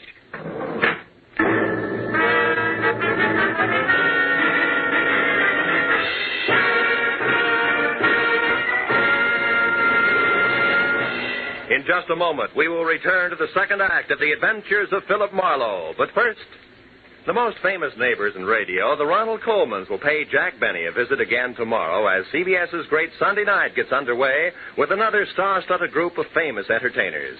Amos and Andy, Lum and Abner, Eve Arden as the gay schoolmistress, our Miss Brooks, and Helen Hayes as a hillbilly. These are only 4 more of the 10 great entertainments which will come your way tomorrow night. Go visiting with the Colemans on all of these same stations on The Jack Benny Show. And hear the rest of CBS's great Sunday Night 10 as they come one by one over most of these stations. And now, with our star, Gerald Moore, we return to the second act of Philip Marlowe and tonight's story, The Friend from Detroit.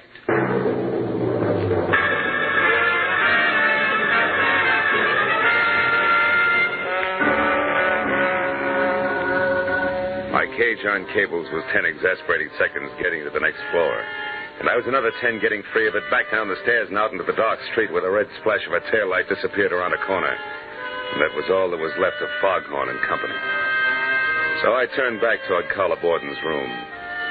When I stepped across the threshold, I found that with the exception of a single bureau that was still intact, apartment number 17 looked like it had just played host to the vortex of a cyclone. The bed, a chest of drawers, another bureau, a desk, everything was inside out. In the middle of all that was the body of Carla Borden. Blood from a deep, ugly cut on her head, staining the snow-white front of her Angora sweater. I saw something else, which reminded me that this was not the first corpse of the night. The plush leather frame was shaped like an oversized lifesaver, and in it was the picture of a handsome man, all smiles, inscribed, "With love to my very best girl." Speck Willard. It was 10 minutes before I got through to Lieutenant Ibarra, who was still up at the Beverly Crest Hotel. And after I told him about Collar and her connection with the late Mr. Willard and Betty Pryor and my connection with Dave, I stopped talking and listened. Marlowe, we just learned that Willard had some kind of a $25,000 caper going with one of his old mobster friends from Detroit, named Joe Lazar. So maybe it's something with a voice and actor below bottom? The same, Phil. Anyhow, it looks like they worked out a gambling deal for old time's sake. At the last minute, Willard tried to welch on Lazar and got killed for his trouble. And Lazar searched the place until he found the $25,000. No. That part doesn't fit, Ibarra. How so? Well, I've run into Lazar twice tonight. I know he and the money are still strangers. Oh? And after what happened here with the team of Betty and Lazar getting to the singer Carla, I figured they're still looking for it.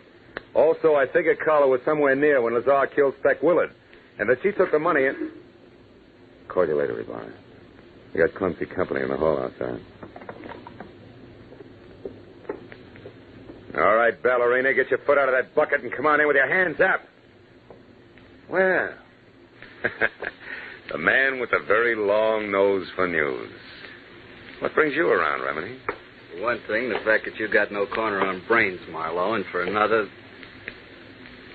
who did that to her? Our mutual friend, Betty Pryor, and her running mate.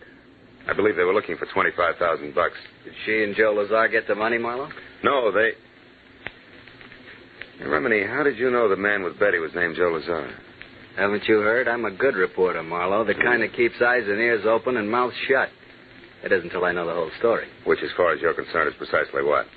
That I happen to be... You happen to be? That I happened to be in Dave's restaurant early this evening, where I recognize the only other cash customer is Joe Lazar, an out-of-work mobster from Detroit.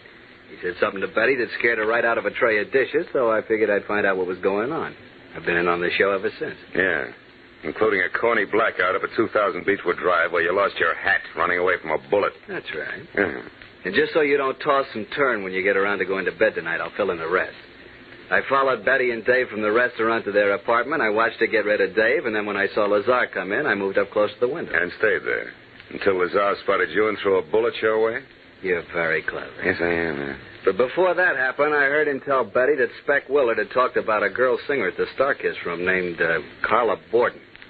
And that since he didn't know Carla on sight, she could have been the lady he'd seen running out of Speck's apartment with a 25 grand. Oh.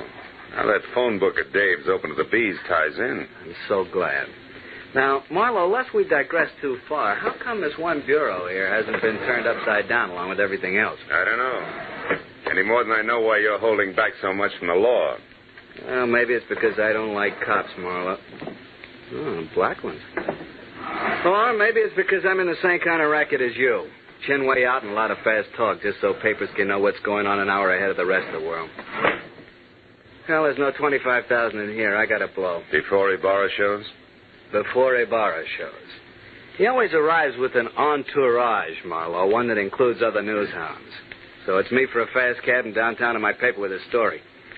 So on, fellow. See you around. Hey, wait a minute, Remedy. Yeah? I'll give you a lift. I'm going that way myself. Okay. I got a story, too.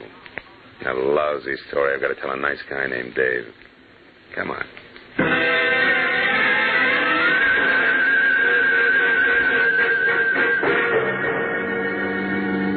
All the time we drove, Remedy half-faced me and smoked one cigarette after another while he rattled on about Joe Lazar. The great story he had and a lot of other things I didn't hear because from here to there. I was busy trying to find the right words with which to tell Dave Pryor that his wife was no good. So when we were about halfway to Beechwood Drive and Remedy, who was pushing close to his deadline, decided to get out and phone his story in from a drugstore, I was glad. So long, Marlowe. A second after that, I knew I was kidding myself. Because even with just silence for company, I was still no place with the right words. 10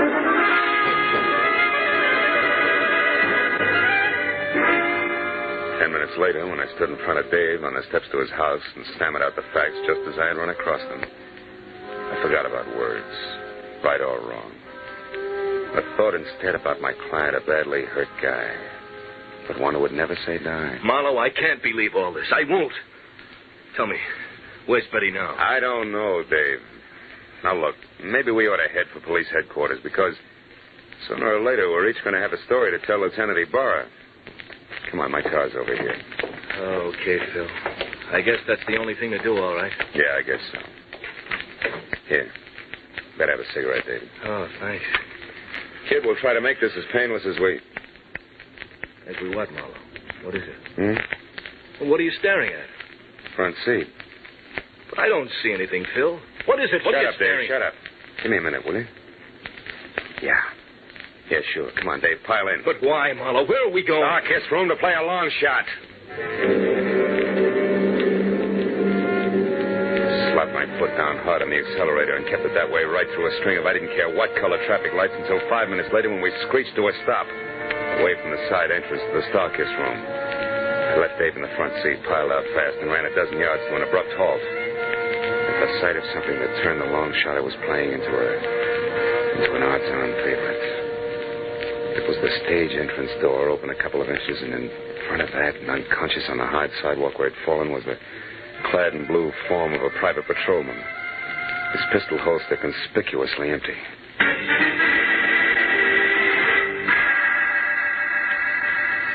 Inside, I slowly picked my way along an L-shaped corridor until I saw a shaft of bright yellow from a flashlight that was moving away from a door marked Carla Borden. It brought me up short and flat against the wall. But then as the man on the other end of the beam of light moved away from me, I got a very steady grip on the .38 in my pocket and started after him. A minute later, he entered the main room of the club, and it was there, as he started across the glass ceiling dance floor, that I recognized the very self-confident gait of a very self-confident guy. And that made the next move mine. Bar's closed, Remedy, and don't move, Buster, or I'll blow your head off. Ah, looks like you're making news this time, good reporter. Or isn't that package in your hand the 25 grand you just found in Carla Borden's dressing room, huh? The same Carla Borden you murdered not an hour ago in an apartment on Lucerne, where you first thought the money was, where Betty Pryor surprised you before you could finish searching, where you later returned in the role of an all-American newsboy so you could get to that last bureau. All right. I've heard enough, Marlowe. But I'm not going to stick around for more details. You make a break and I'll shoot, Remedy. Try it, Eagle. Stop, Remedy, stop! Marlowe. Nice shooting, Marlowe. But don't turn around because where I'm standing it's dark, and where you're standing it's light. Now, throw your gun away, fella. Come on, toss it. That's better. All right, Betty. Get over to that dead newspaper guy and get the money. And we'll take care of the private detective here. What do you mean, take care, Joe? I can't go along with murder. Spec Willard's death didn't seem to bother you any. Shut up, Marlowe. Spec Willard. Joe, you killed... Yes, I killed Spec. That Welcher. 8 o'clock tonight. And I had to stay undercover, but still get my hands on the money. So, I came to you for help. I didn't tell you about the killing because I didn't think you'd play ball if you knew about it. Now, all that's history now, and I'll still go to your dear husband, Dave, and talk lots about the kind of cheap kid you used to be in Detroit if you don't get moving. Now, what do you say, Betty? Say no, Joe. I also say I made a mistake in the first place, letting you use me to run your filthy errands, just so the guy I love wouldn't have to know about the kind of people I once ran around with, before I had any brains. All right. That's the dumb way you want it. That's the dumb way it'll be. Taking care of 2 years is much harder than taking care of one. What about 3, Lazar? Dave, stay back. No, Marlowe, no. I've stayed back too long already. I've stayed back while Betty has been risking her life to protect what we've got. If you take another step, I'll shoot, kid. I warned you for the last time. Stay back. No, Lazar, I won't. You thinking scum, Lazar? Oh, Dave, you're hit. Yeah. But I'll be all right. I'll be all right now, Betty.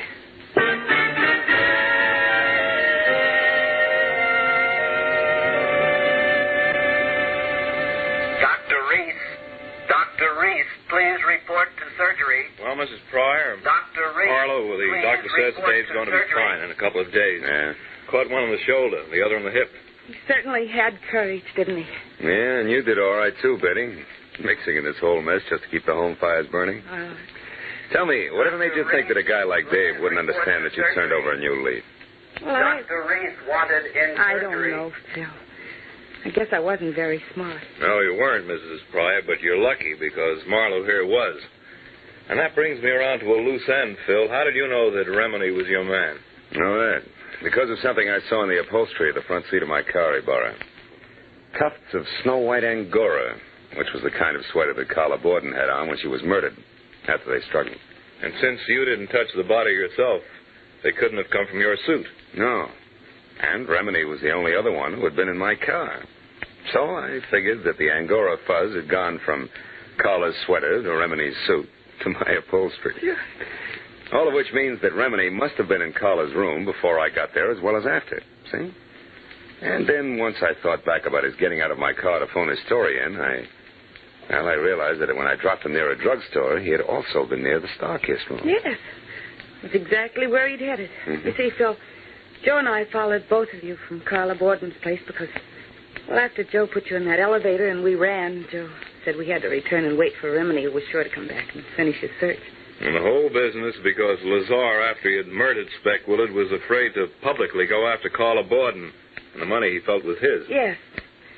He knew about me and Dave because Speck Willard accidentally dropped into our place this morning. Correction, baby. What? Yesterday morning. Oh. It's now 9 a.m. Oh. And a good time to call quits, huh? Good night, kids.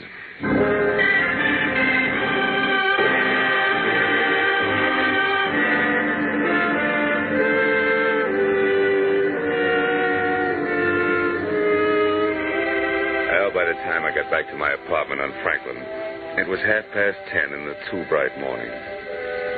I was sporting sandpaper eyelids and a knot in the small of my back that felt like a wet dish rag.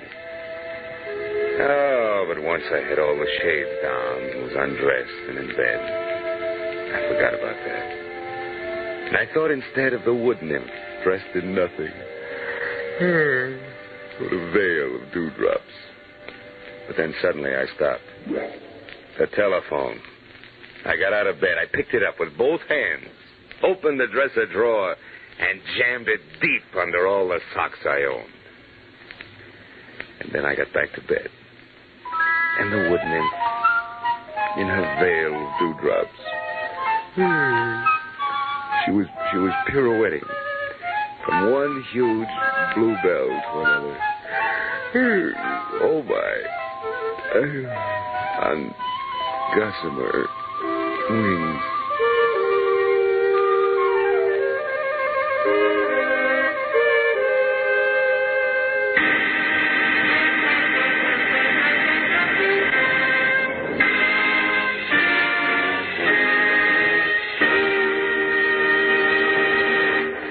The Adventures of Philip Marlowe, created by Raymond Chandler, stars Gerald Moore, and is produced and directed by Norman MacDonald.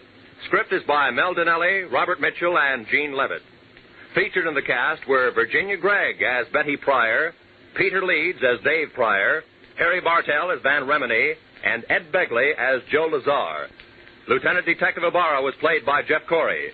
The special music was by Richard O'Runt. Be sure and be with us again next week when Philip Marlowe says... It was a hunt through a jungle of city streets, with danger waiting at every intersection, until halfway through, when the hunters became the hunted, and death brought an end to the game.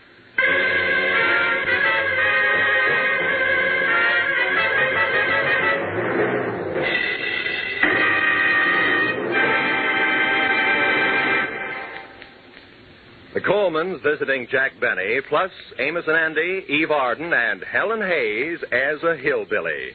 Yes, that earlier announcement about CBS programs tomorrow night sounded great, didn't it? Except you Philip Marlowe fans may have been wondering, isn't there a mystery show among that great Sunday night 10 on CBS? Of course there is. One of the great detectives in the mystery world, Dashiell Hammett's one and only Sam Spade. Sam will be here, hard-hitting, fast-moving as always, tomorrow night on most of the same CBS network stations.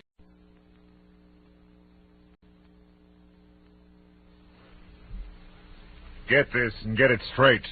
Crime is a sucker's road, and those who travel it wind up in the gut of the prison of the grave. There's no other end, but they never learn. From the pen of Raymond Chandler, outstanding author of crime fiction, comes his most famous character in The Adventures of Philip Marlowe.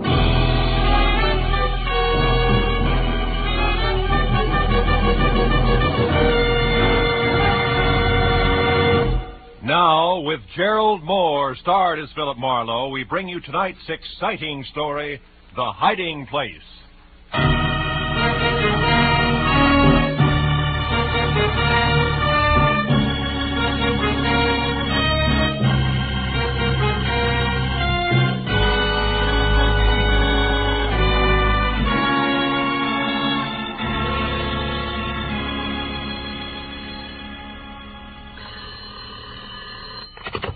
Mrs. Brown's gift shop.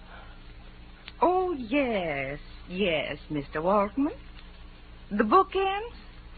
Well, let me see now. That was the little Dutch figurines, wasn't it? The boy and the girl? All right, fine. Well, I'll have to... Oh. Hold the line a minute, Mr. Waltman. Mr. Marlowe, you're back. Yes, Mrs. Bryant. Did you find him, Mr. Marlowe? Did you find Chipper? Chipper is dead, Mrs. Bryant.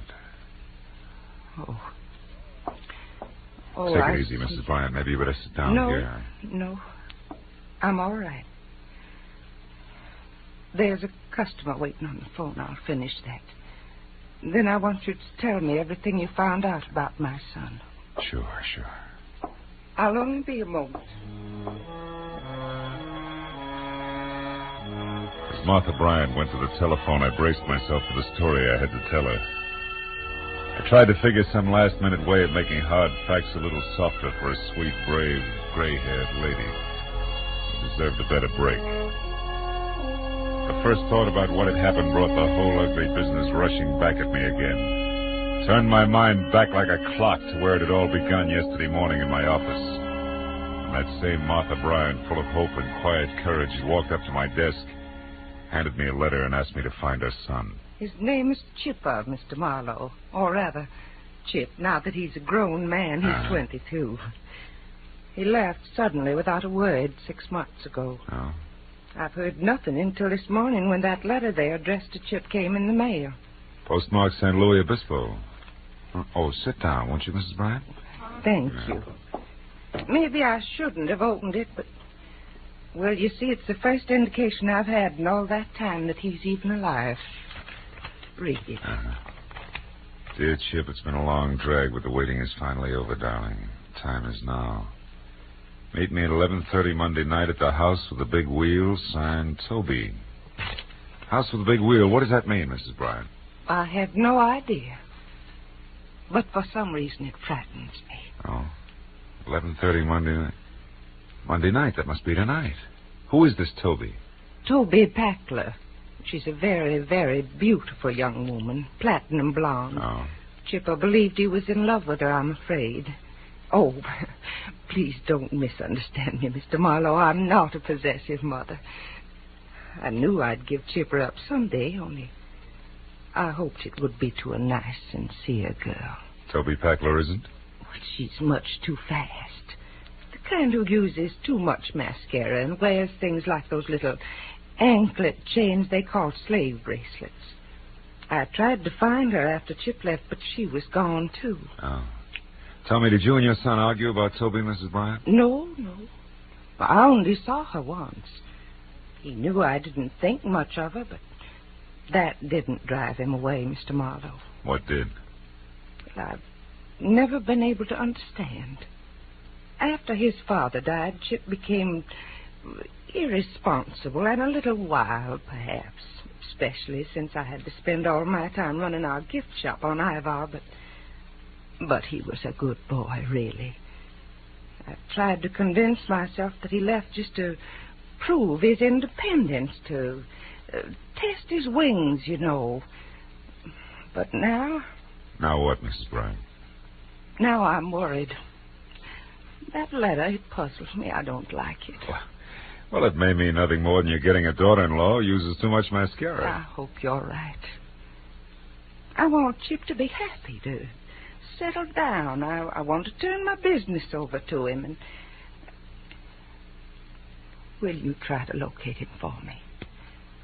Here, I have his picture here in my wallet. See? Say, Chip looks a lot like his mother, doesn't he? Yeah. Please find out if my son is all right. Sure. I'll do my best.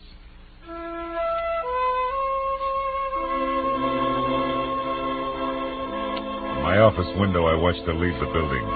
Saw her stop politely and answer a question for an oily sidewalk passerby in a black pinstripe suit. Then moved quietly on down the street toward her shop on Ivar. A neat, gentle, very lonely woman. I hoped I'd find a happy story for her in San Luis Obispo. She had one coming. I was still hoping 5 hours later when I pulled into a mobile gas station in a little town at the foot of the Santa Lucia Mountains, 200 miles up the coast. I filled up, asked a few questions, and found out that there were only 4 good hotels, 5 not so good, and 2 or 3 dozen motor courts, and that ran the gamut. So even with nothing but the name Toby to go on, the job wasn't completely impossible.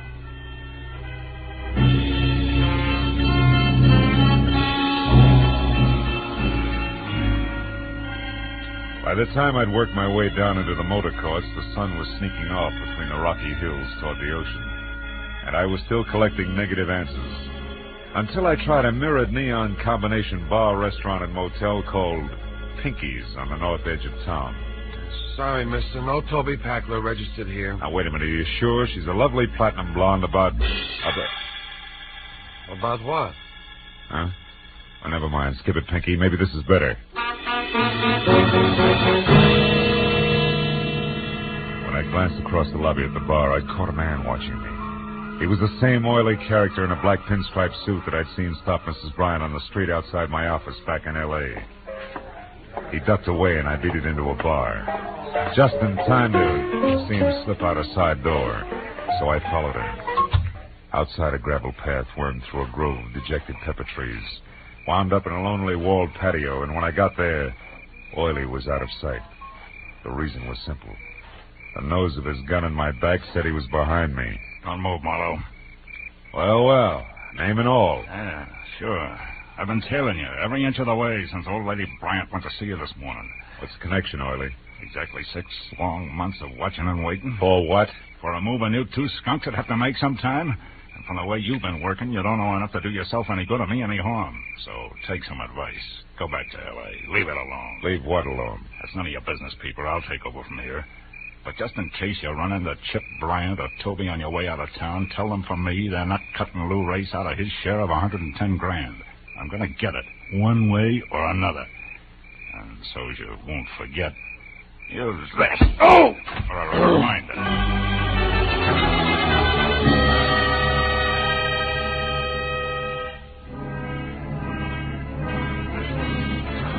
When the brick floor of the patio finally stopped pushing, I was alone, except for my ugly thoughts. I knew I was on the right track, but from the sound of things, Chipper Bryant was much less a mama's boy than his mama believed. I made sure Lou Race was nowhere around the motel. And I went into the bar again to see what a double scotch would do for my headache. The bartender obviously was the type who got around, so I took a chance and asked him about Toby Packler. It was no good. When I described Toby as a beautiful platinum blonde, a girl sitting alone 2 stools down, a girl with a short, ragged, mouse-brown hair and extremely flat, misformed face, dropped her eyes and looked away. I suddenly felt very cheap. I flipped a silver buck on the bar and got up. You know, it was the kind of dumb stunt you can't apologize for. You just leave. I was halfway to my car before I realized that the girl had followed me out. Hey, mister. Yeah, you. Just a minute. I turned and watched her come toward me. In the garish neon light, her face was jarringly unreal, the color and texture of hard putty. I heard you inside when you asked about Toby. Yeah, I thought you had. Do you know her, Miss... Palmer. Oh. Yeah, I know her. She's one of my few friends. What do you want with Toby? Well, my name is Marlowe. I'm from L.A. I want to talk to her about a fellow named Chip Bryant. She's my only lead. Chip Bryant? Yeah. She never mentioned that name to me. Anyway, you're too late, Mr. Marlowe. What do you mean? Toby left town this morning. Left town? Oh, no. She was going up north to Seattle, I think, on some kind of personal business. Now, listen, did she ever say anything to you about a house with a big wheel, where it was, what it means? House with a big wheel? Yeah. No, I'm afraid not. I'm sorry, Mr. Marlowe. I guess I'm not much help. Well, good night. Thanks anyway. And good night, Miss... Palmer. Yeah. Yeah, Palmer. Good night. As the girl walked back to the bar. The little gold chain I'd spotted around her ankle glinted in the brittle light. It was like an echo of a memory. A slave bracelet on her was as out of place as a morning glory in a bed of toadstools. But that gave me a crazy hunch. A hunch that somehow in the last 6 months, a gorgeous blonde named Toby Packler had become a drab brown head with a flat, stiff face. So I didn't chase wild geese to Seattle. Instead, I got in my car and I waited. An hour went by, and it was almost dark before she finally came out again, stepped down into a sleek new convertible and drove north out of town. I followed as she turned off a neglected side road, and for 8 miles twisted through jagged rocky hills toward the mountains.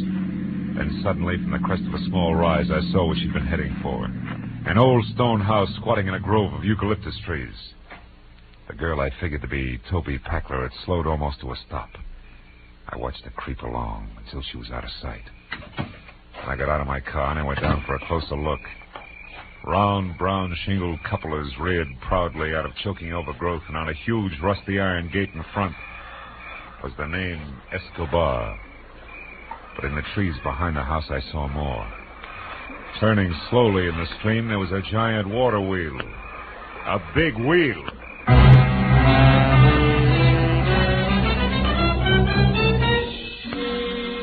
Fast back to town and stopped at the only place I could figure for a quick answer. The office of the San Luis Obispo Daily Eagle. The night editor was strictly old school, from green eye shade to sleeve garters, but still very much on the ball. So, you want to see the issues of exactly 6 months ago, you say? Yeah. That'd be November. About the 8th, 9th, and 10th. Here you are, son. Help yourself. Thanks a lot. If I'm right, this ought to cinch it. Careful there. Don't rip those copies. Say, by the way, what story are you looking for? Oh, small something on a party named Toby Packler. It's not here. Wait a minute. Maybe it'll be in... Yeah, sure. This is it on page 3. A woman identified as Toby Packler of Los Angeles suffered severe injuries to head and face today when the car she was driving skidded into a bridge abutment 2 miles north of here. So that's how come the face. Miss Packler's condition was announced as critical by Clark Emergency Hospital attendant. Hey! Is that all you wanted? That's enough. If that answers your question, young man, I'll put these copies away. Gotta be careful with Wait a minute, that headline. Eh? What was that? Let's see that. Santa Barbara jewelry store robbed. Daring thieves escaped with gems valued at $110,000. $110 grand. Yeah, I remember that. 2 men and a woman. Got away clean, too. Never caught a worm. Hey. You don't mean there's a connection between these stories, do you? I don't know. Ask me again after I've checked in at the old Escobar place. Adam Escobar's place? Out in the hills? Oh, you're joking, son. What in the world could that crackpot possibly have to do with a jewel robbery and a car wreck 6 months ago? It beats me, but there's some tie-in. You can count on it. I think you're crazy. But if you're going out there, maybe you should be. Now, what's that supposed to mean? You'll have something in common with Adam. He's lived in his own private dream world for so long, he's forgotten what the real world's all about. Goodbye, son. I'll see you later. I hope.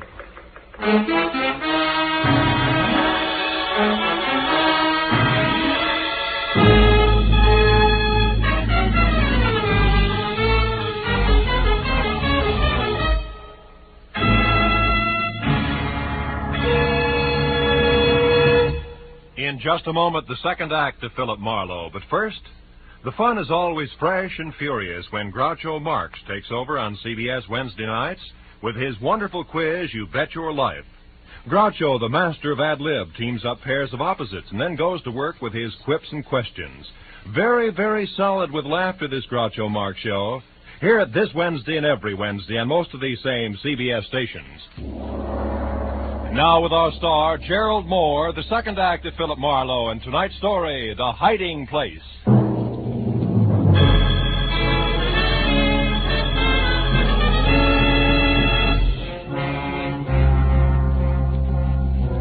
From the road, I had thought of Adam Escobar's place as just another 100-year-old country home. You know, the kind, big, aloof, wrinkled, like an aging nobleman who had retired long ago with his memories. Now that I was there and at the rusted iron gate that resented my intrusion out loud, I changed my mind. I saw now it had to be a degenerate nobleman. Also, a nobleman had to be flat broke. I saw it everywhere. The name Escobar on the gate in copper lettering had turned a sickly, spotted green. The scuffed, faded family crest inlaid in tile in the cement walk was cracked and crumbled. The exquisite stained glass door was cracked all the way down the middle. Only the engraved card in the slot under the knocker that said Adam Escobar, Esquire, was neat and new. The landed gentry's last-ditch stand. I was about to knock when... You need not bother knocking, sir. I saw you coming up the walk. I am Adam Escobar. He was a small, slight man of maybe 60 plus, with a large head held high in spite of the frayed cuffs, patent leather slippers that were cracked and peeling. I introduced myself, then followed him into a musty living room. There, Wiley apologized for no longer having any servants and poured us each some brandy from a cut-glass decanter. I told him all about my search for Chip Bryant, complete with Toby and Lou Race. Frankly, Mr. Marlowe, I am puzzled. Your drink, sir. Oh. Confused. What does all this have to do with me? Well, maybe nothing, Mr. Escobar, but the only guess around is that the jewels were hidden here on your property. The house with the big water wheel the night of the robbery 6 months ago. But why? For what reason, sir? The police? Oh, probably. Trio wouldn't want to be picked up with the stuff on them. Salud. Under yours, sir. Thank you. Then, Mr. Marlowe, soon after they did that, hid the jewels, I mean, the girl, the one with the injured face, had that accident. Those are the circumstances. Oh, more or less. And if I've added right, company's coming by 11:30. It's 10:30 now. It might be a good idea if you left the home grounds for a while. Me? Leave my own home because of some thieves, because of three common degenerates? Mr. Escobar, it's that or the police, and I'd rather not have them in it for a while. I still owe my client the slight benefit of the doubt that's left. You think I am afraid? Is that what you are trying to say? No, of course not. But I don't see why you should stick your neck out. These people have nothing to do with you. You are wrong, sir. Every honest man has something to do with every criminal. His duty. I know that now, Mr. Marlowe. If I had known it many years ago, I might still have both my wealth and my property intact. Well, okay. Who knows? When I come back, it may be... Come back? But where are you going, sir? Into town. I'd still like to catch up to Chip Bryant before the reunion. I don't think there's going to be the time or place for conversation. Conversation? With that Bryant hoodlum? About what, sir?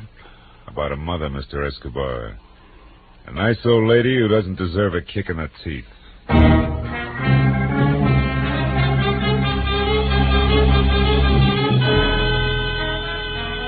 Back in San Luis Obispo, I returned to the missing person door-to-door canvass for the third time that night. Only now I confined myself to the wrong side of the tracks exclusively, and the deeper the dive, the better. I didn't figure that Chip Bryant would show anywhere else. And after a half a dozen quick stops, number 7 proved lucky. It was a cramped, greasy bar with a sawdust and cigarette butt floor and a single customer. I hadn't found Chip, but I was close to the dapper Mr. Lou Race. The barkeep, a ball of fat, wearing a sweatshirt the size of a tent, had his back to me when I entered. So did Race. So when I tapped the tricky man on his padded shoulder and he turned, he was surprised to see me swing. That slicker was an old deck. This? Just in case the cat got your tongue. Now get up.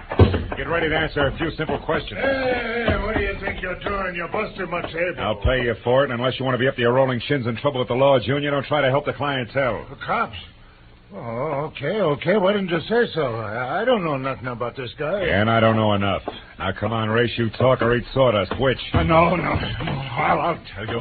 What do you want? One, you, Chip Bryant, and Toby Packler stuck up that Santa Barbara jewelry store 6 months ago, right? Yeah, we did it.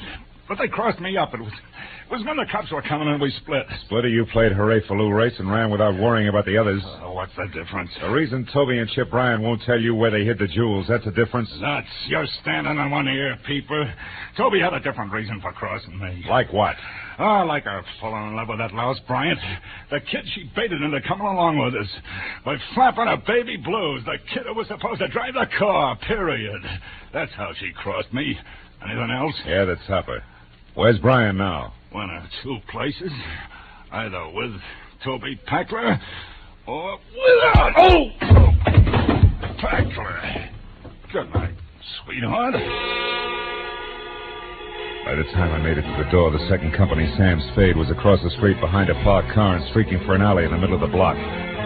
Just as I thought I was going to lose him, he came abreast of the dark doorway, and I saw it. An arm raised quickly, the glint of a knife blade. The arm dropped sharply.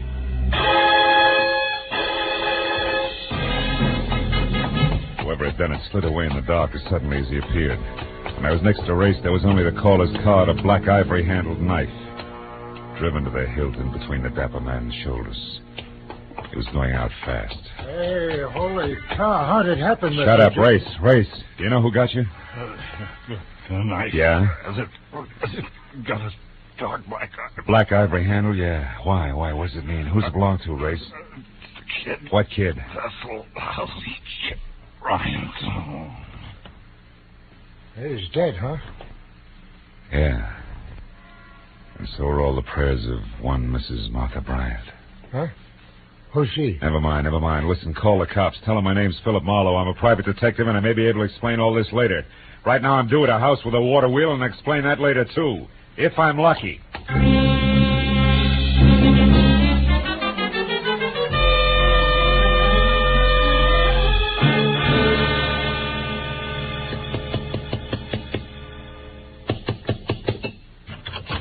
Oh, Mr. Marlowe, I'm glad you're here, sir.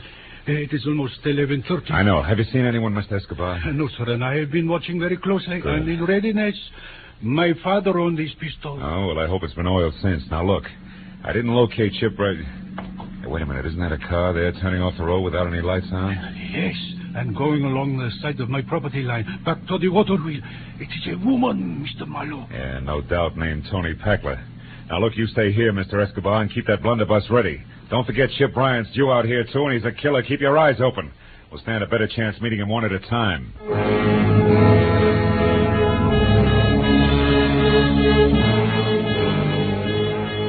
went around to the side of the house quickly, then kept close into a long line of eucalyptus trees that ended at a crumbling building that had once been servants' quarters. After that, it was only 20 yards to the water wheel. 20 open yards to the huge ancient circle of hand-hewn wood that complained against the side of a dreary squat stone mill that had long ago died of old age. There in the faint half-light of a hazy moon I saw Toby Packler, kneeling at the corner of the building and with both hands working furiously to loosen a stone the size and shape of a football. There was a gun on the ground next to her. I moved closer, my hand tight on the .38 in my pocket. Then I waited till she had the stone out. And that baby ends a 6-month-old secret. Were you... That wasn't bad aim, just a warning, Toby. How do you know my name? I read your mail. I get back over to your homespun safety deposit box there and take the jewels out. Go on. All right. Why shouldn't I, soldier? You won't go anyplace with them. Chip will see to that. They're gone. Get back. They're not here, I tell you. Do you understand? They're gone. Gone. Oh, the whole thing. Hold it. Now tell me, is this where you hit him? Of course. Nobody else knew? Race or Chip Bryant? Grace didn't even know about this place. But she... What? And don't dare move, Mr. Marlowe. Now, you drop your gun. Do it! Miss Packler. Mr. Adam Escobar, Esquire. Keep quiet. So Chip Bryant had the jewels all the time, did he? I never thought of that. What do you know about jewels? Oh, quite a bit. You see, Miss Packler, that night 6 months ago when you stood over there on the other side of the water wheel and told Bryant that you had hidden the jewels and would tell him where later on, I was listening. You knew they were here? I'll sell anything to anybody. It was, of course, quite by chance that I overheard you. But after you had that accident with your car, I searched as diligently as though I were a partner. Searched Miss Packler for money that could mean so much to me. But I found nothing. Then where are they? You idiot, tell me. Where are they, do you know?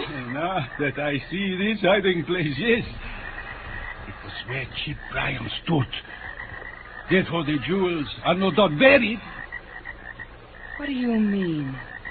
I think, Toby, that he killed Chip Bryant almost 6 months ago and that he buried him here on these grounds without knowing that Chip had already found the jewels. What? Chip? Dead? Quite dead. I killed him 2 days after your accident. I found him searching for the jewels. No.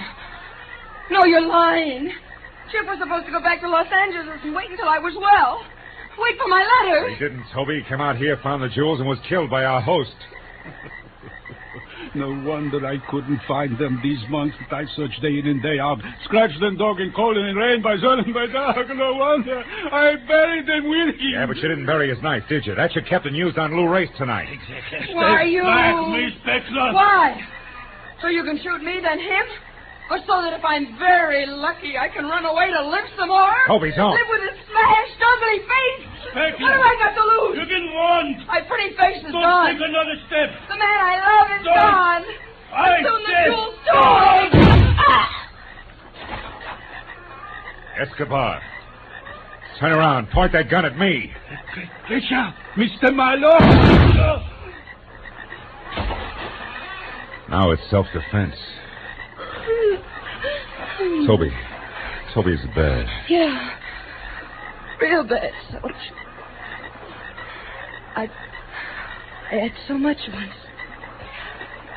Pretty face. A guy named Chip. Jewels. I had everything. I was a big wheel. Wasn't I? Soldier.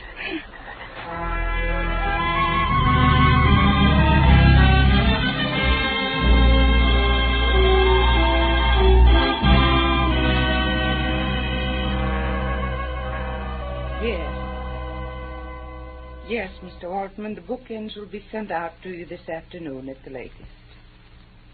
Thank you for calling. Goodbye. I'm sorry to have kept you, Mr. Marlowe. Well, it may be hard for you to believe, but in the minute I was on the phone, and even while I talked, I think I saw Chipper's whole life before me. I know what you mean. Well, Mrs. Bryant, I found out that your son, Chip... Yes. You found out what? Mr. Marlowe, what are you staring at? Oh, that showcase there. Oh. Our Mother's Day display. It's attractive, isn't it? Yeah, very. Mrs. Bryant, Chip was killed in a storm at sea a week after you saw him.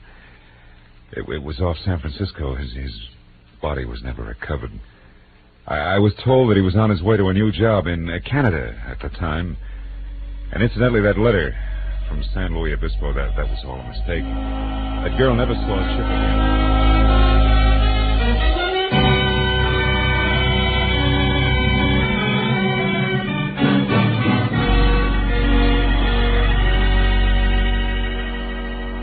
Outside, I left my car where I'd parked it and walked through the busy city streets.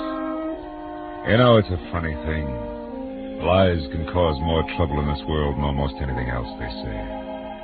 And at the same time, can sometimes bring the most happiness.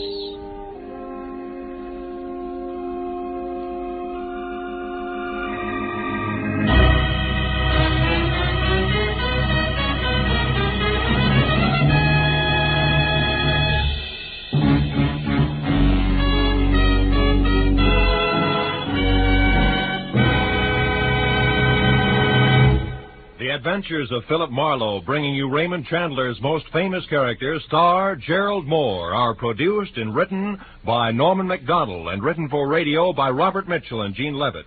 Featured in the cast were Virginia Gregg, Joan Banks, Herb Butterfield, Louis Jean Height, Bob Griffin, Howard McNear, and Lee Millar. The special music is composed and conducted by Richard Arant. Be sure and be with us again next week when Philip Marlowe says... It started at dawn in a Los Angeles taxi and wound up that night on a cliff in the middle of the Pacific. All because of a Dutchman with $50,000, a corpse in a lily pond, and an Oriental with a chauffeur who wanted a cloak made of nothing but feathers.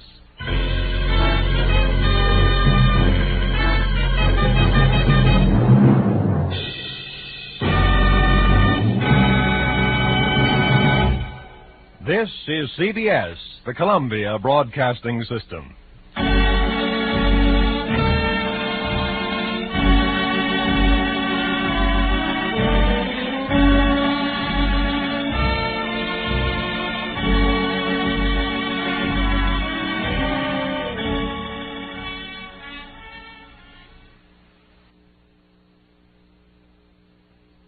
Get this and get it straight. Crime is a sucker's road, and those who travel it wind up in the gutter of the prison or the grave. This time it started with a kid hawking papers on Hollywood Boulevard, and moved from there to a house full of hate on a quiet street, a blonde liar on ice skates, and a corpse in a burned-out shack. And it all wound up right where it really began, in the heart of the kid on the corner. From the pen of Raymond Chandler, outstanding author of crime fiction, comes his most famous character in The Adventures of Philip Marlowe.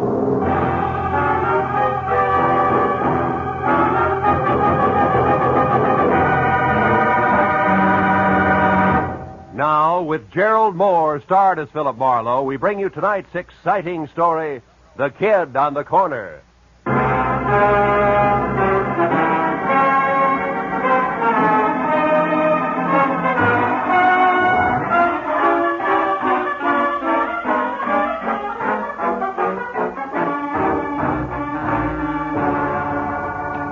After a day jam full of heat waves in December, actresses who passed mascara and long A's off as talent, and producers with glossy convertibles and holes in their shoes, the world looked as phony as a $7 bill.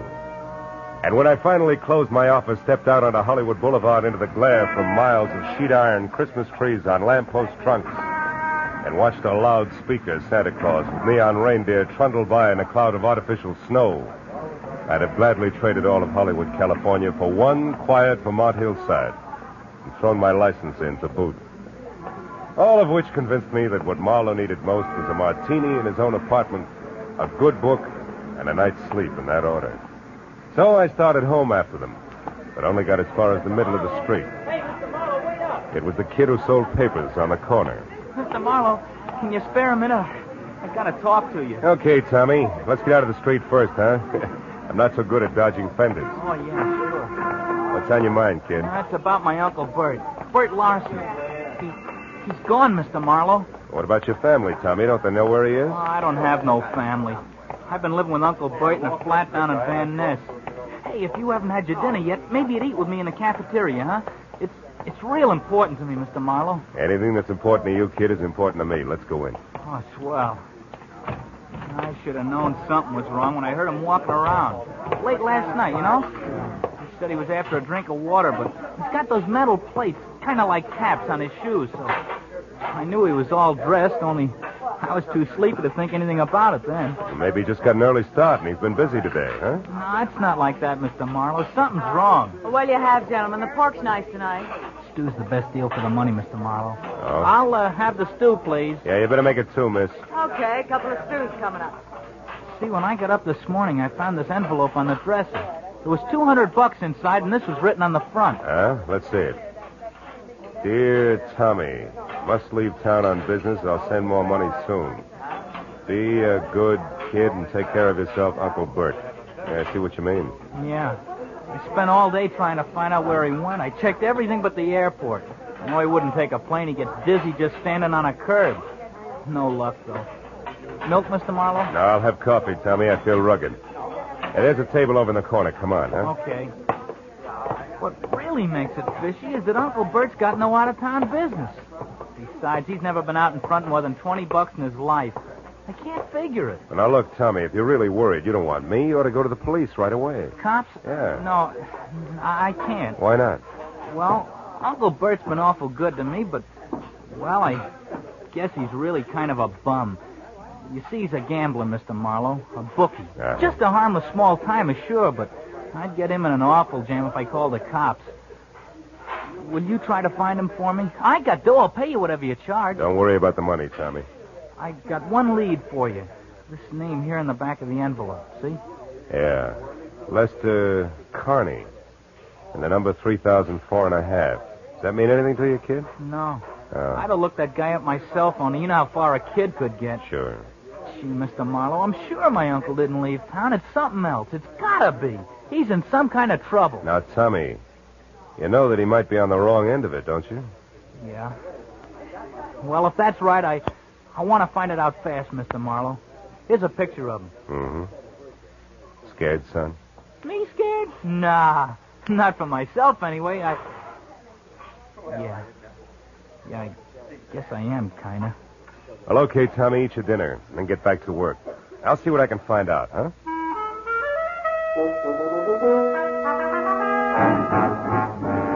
I patted my new client on the shoulder and left the cafeteria.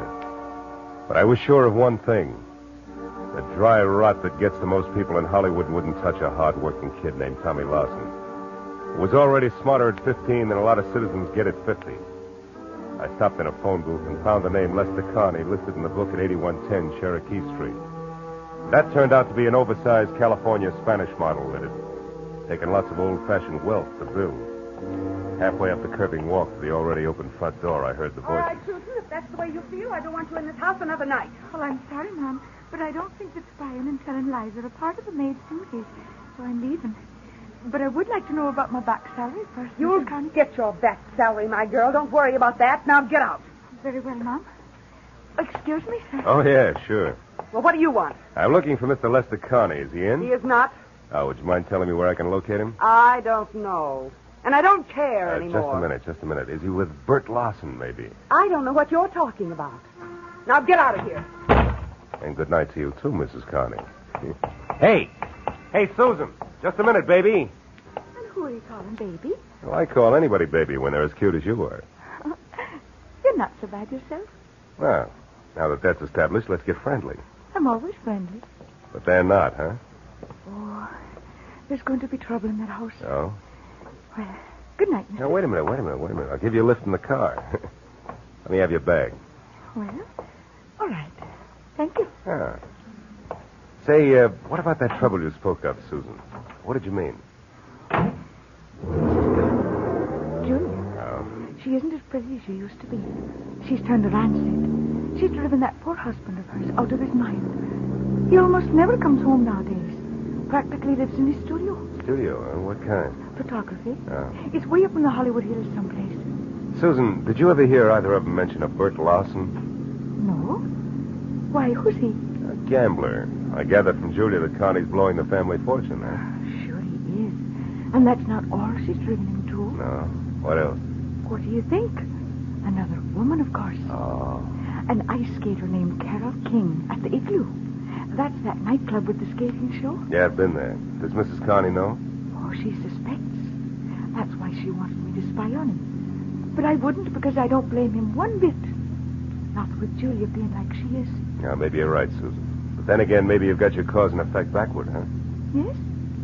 Well, I don't know anything about that. But that poor man's been driven so crazy, he's threatened to kill her. Well, here's where I get out. And stay out.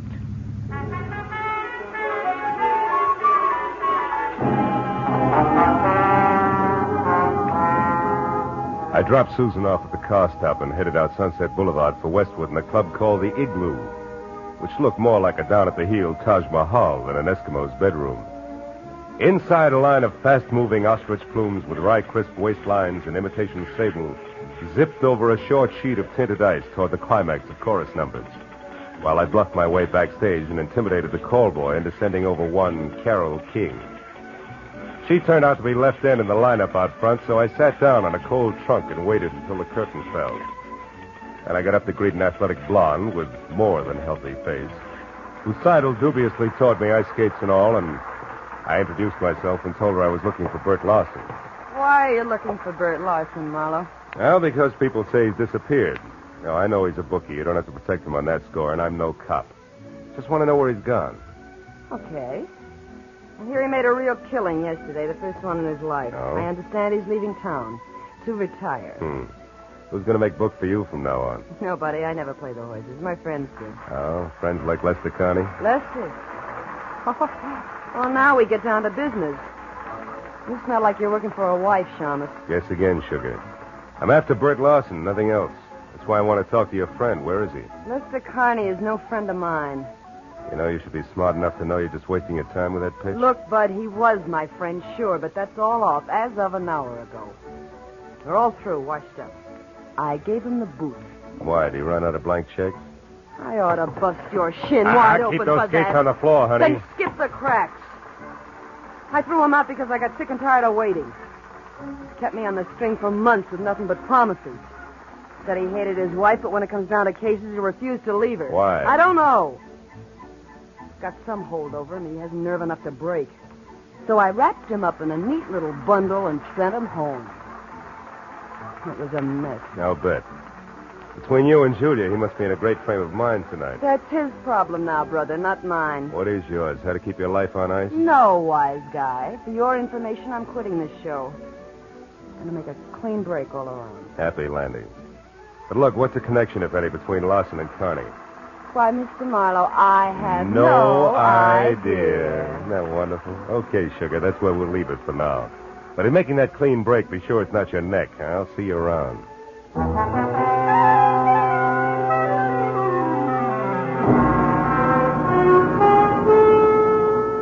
I had nothing tangible to base it on, but as I left the igloo and drove back to Hollywood, for some reason, I kept thinking that Tommy Lawson was right, that his uncle was still in town and in some kind of trouble. And I was sure that at least half of Carole King's story had been lies, but why I couldn't figure. And another idea hit me, and hit me hard.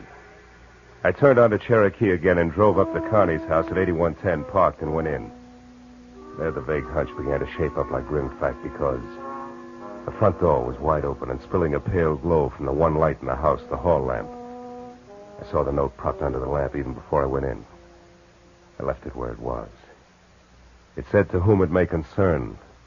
I have paid all my just debts, my affairs are in order, and since life has been made intolerable for me, I have destroyed that which made it so, my wife, Julia. Now there's nothing left, I shall dispose of myself, nor am I sorry, Lester Carney." And I looked up beyond the note and saw her lying at the edge of the circle of light from the lamp. Julia had been strangled by a silk cord that was still embedded in her swollen throat. I turned and started for the phone. There you are. Oh. So I got here a little too late, huh? Or is it too soon? My wife's dead, so what's the difference? Better stand still because I'll shoot fast. Who are you and what are you doing here? Name's Marlowe, and I assume you're Carney. All right, I'm a private detective trying to find Bert Lawson. In the process, I got mixed up in your little fiasco from one end to the other. Bert Larson. Just a cheap bookmaker. He's one of the very few people who ever gave me a fair break. Where is he, Carney? Do you know? No. Does it matter? Too bad you bunted in here just now. The man's going to do what I've decided to do. It's a most personal, private affair. It's your party. But maybe you better think it all over again, huh? I've already thought it over. Thoroughly. Turn around and walk through that door to the kitchen. Go on. Sure. All right. Stop there. Now, open that door on your right. This one? Yes. Years ago, that cellar was filled with the best wines the world had to offer. What happened? You pulled too many corks? Find out for yourself, Marlowe. Oh!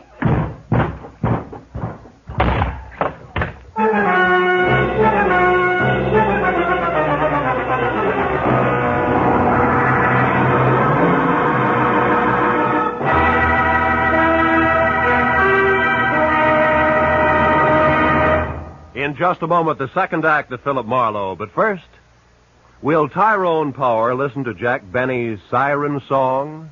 Will Ty consent to portray CBS's great Sunday night musician and lover in the movie The Life of Jack Benny? Tune in tomorrow and find out. No, there's never a question about the quality and quantity of comedy and sheer entertainment on CBS on Sunday night. And remember, the Jack Benny Show is heard on all of these CBS stations.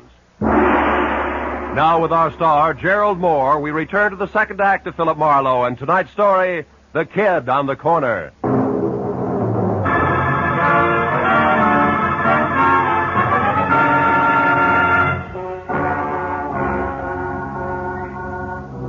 Lester Carney, bouncing the private detective down the cellar stairs, had been rough on both the inner and outer man, and my jaw was bleeding where his heavy signet ring had connected. I was back on my feet through the dusty jumble of barrels and boxes over to a grimy side window and finally out onto the street. I found neither confessed killer nor car any place in sight, which made my next step a return trip into the house and a call to Lieutenant Matthews. All right, Marlowe. From your client to Julia Carney to that ice skater and back to Julia Carney, now dead, I follow. But the why, I don't. Where's the connection between the newsboy's uncle and this guy you say is on the way out? Lester Carney, Matthews, yeah. I don't know. You don't know? You're not saying which, Phil. Well, maybe it's a little of each. Now, look, Lieutenant, Just a second. What is it, Marlowe? Hold the wire, will you, Matthews? Okay, but make it snappy, will you, Phil? Killer on the loose isn't such a good idea, even if he's promised to knock himself off. Might decide to take somebody else along, 3,4.5 North Westmore. 3,4.5. I can't hear you, Phil. What? What? Oh, a piece of paper, Matthews, in a dead woman's hand. Oh, now you find Got an address on it. The same address that was on the back of the envelope Tommy's uncle left for him. Well, this address could be the connection I asked you about. Yeah. Yeah, the hook between Uncle Bert and the Connies. Well, we'll get right over there. We'll Matthews, wait a minute. Let me try it alone first, will you? I think it'll play better that way. And keep the kid's uncle out of the police lineup that way. Yeah. Marlowe, I can't. Oh, now, wait a minute, Matthews, please. I'm thinking of the kid. Yeah, well, Okay. Attaboy. Just don't make it too long till I hear from you again. Goodbye. I knew that the 3,000 block on North Rossmore wasn't even close to the Hollywood Hills, which meant that the address couldn't be the dilettante photographer studio that the Connie's ex-maid had described. And 20 minutes later, when I was out of my car and standing next to the doorbell marked 3,004.5, I knew something else. Because the name underneath was Carol King. A light showed from someplace deep inside, and my leaning on the doorbell only proved that it worked. There was no answer at 3,004.5, but 3,004, the other twin to the duplex, was different. It featured a sweet old lady who shattered the illusion the second she opened her mouth. I suppose you're just another one of that King girl's friends, eh? Why, do I look the type, Granny? There is no type, young man. Miss Carol King entertains all sorts. Oh, which might include a recent someone who's gray at the temples, short, and maybe talks a lot about the ponies? Huh? How would I know what her guests talk about? Oh, you gotta be kidding. Look, honey, a woman's been murdered tonight. And Murdered? I knew it. I knew it. No, They wait a had minute. to come to a bad Wait a end. minute, Granny. Only yesterday Whoa, I told Henry hold that it, if that... hold it, Granny. Carol is not the one who's dead. Oh, Yes, well, I'm glad. sticks out all over you. Now, look, what about that man? Well, he was here about 30 minutes ago, just the two of them, drinking that hard liquor like it was water and making enough noise to raise the devil himself. A farewell party, they called it. Oh, did you see him leave? No. Henry made me come in then, and I... Well, I mean... Yeah, I know what you mean. You missed it. Okay, Granny, now look, how do we get in here without kicking the door down? Come on, sweetheart, it's important. There may be a body inside. Body? Oh, well, how awful. Here. Over here, behind this ledge. That's better. He always kept a spare key. Yes, here it is. You do it. I'm too shaky. You shouldn't be. Just think of tomorrow, Granny, and the news you'll have for one and all. The light switches is on your right there. Uh-huh. See anything? No. How many rooms here? Bedroom, kitchen, and bath, aside from this. Anything in there? No. You suspect foul play, all right, don't you? The foulest. Don't let it worry you, because... Hey, those photos there on the wall. They're taken from Mulholland Drive, aren't they? One by day, one by night, both in the same spot, the Hollywood Hills? Sure. That's where he has a studio, that Lester fella. Yeah, that Lester fella. Granny, do you know where it is? I mean, Mulholland Drive and where? You know, that street runs for miles along the top of the mountain. Well, of course I do. Was born and raised here in Los Angeles. Granny, where? Mulholland and where? Mulholland, Laurel Canyon Boulevard, just south of the intersection. Thank you, sweetheart, and goodbye. Oh, wait, one moment now, if you please. What's the matter? What's your name, officer? I know my rights. Your name and your division. Granny, dear, I'm no cop. Huh? I said I'm no cop. Oh, not a police officer. Well, then who are you? Just a passerby. A stranger in the night. Good night, Granny.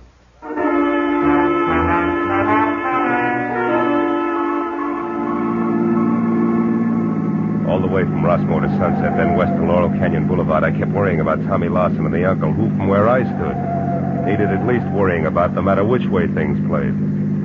But when I was on the strip of macadam that twists its way upward toward Mulholland Drive like a snake writhing from a long, long bellyache, I forgot about both client and relatives alike.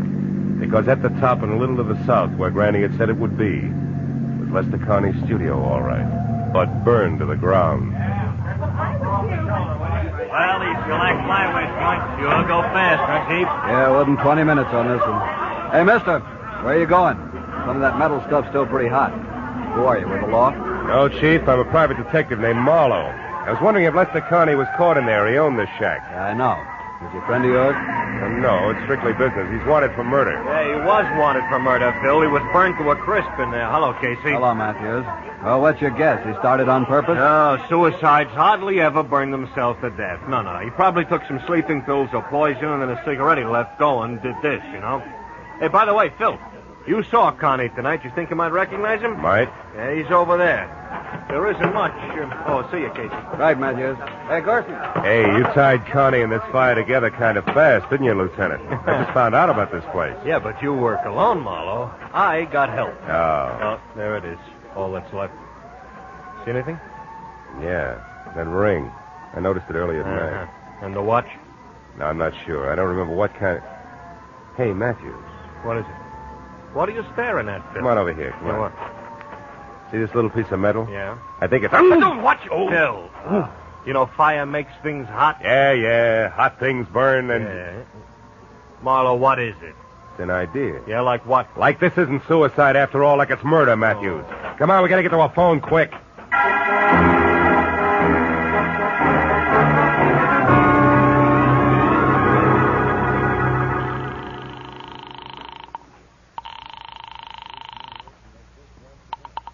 Los Angeles International Airport, Central Dispatcher's Office. Look, miss, this is important. I'm calling for Detective Lieutenant Matthews at police headquarters. What passenger flights have left in the last half hour? Passenger flights? Yeah. Well, there have been two, sir. One to Dallas, Texas, the other to Chicago. Both American Airlines. Nothing out of the country? Marlowe, what are you getting? Will you wait a minute, Matthews? Sir. However, there is a flight scheduled to leave at 10:10. Uh-huh. That's just 5 minutes from now. That's going to Manila. Mercury Airways. Shall I connect you? Yeah, hurry, will you please? Yes, Hey, Matthews, sir. this may be it. I'm glad for you. Mercury Airways. Central Dispatcher's Office, Mercury. There's a call from the police here for you. Go ahead, sir. Look, your 10:10 flight from Manila, is it going out on schedule? Yes, sir. The plane's standing by for the tower signal now. Oh, then tell me this. Is there a passenger aboard named Bert Lawson? Lawson? One He's the moment, killer, please, Phil? sir. Hurry, will you? This Lawson killed Lester Connie. Then he. Will you hold it, Matthews? Yes, sir. We have a Bert Lawson aboard. Oh, good. Keep him there and don't let that plane get up in the air. Do you hear? The man's wanted for murder. But don't do anything else either. Just let him sit and wait for us. You got that? Yes, sir. I understand. Fine. We'll be there as soon as we can. Goodbye. Come on, Matthews. It's your show from here on in. Sirens included.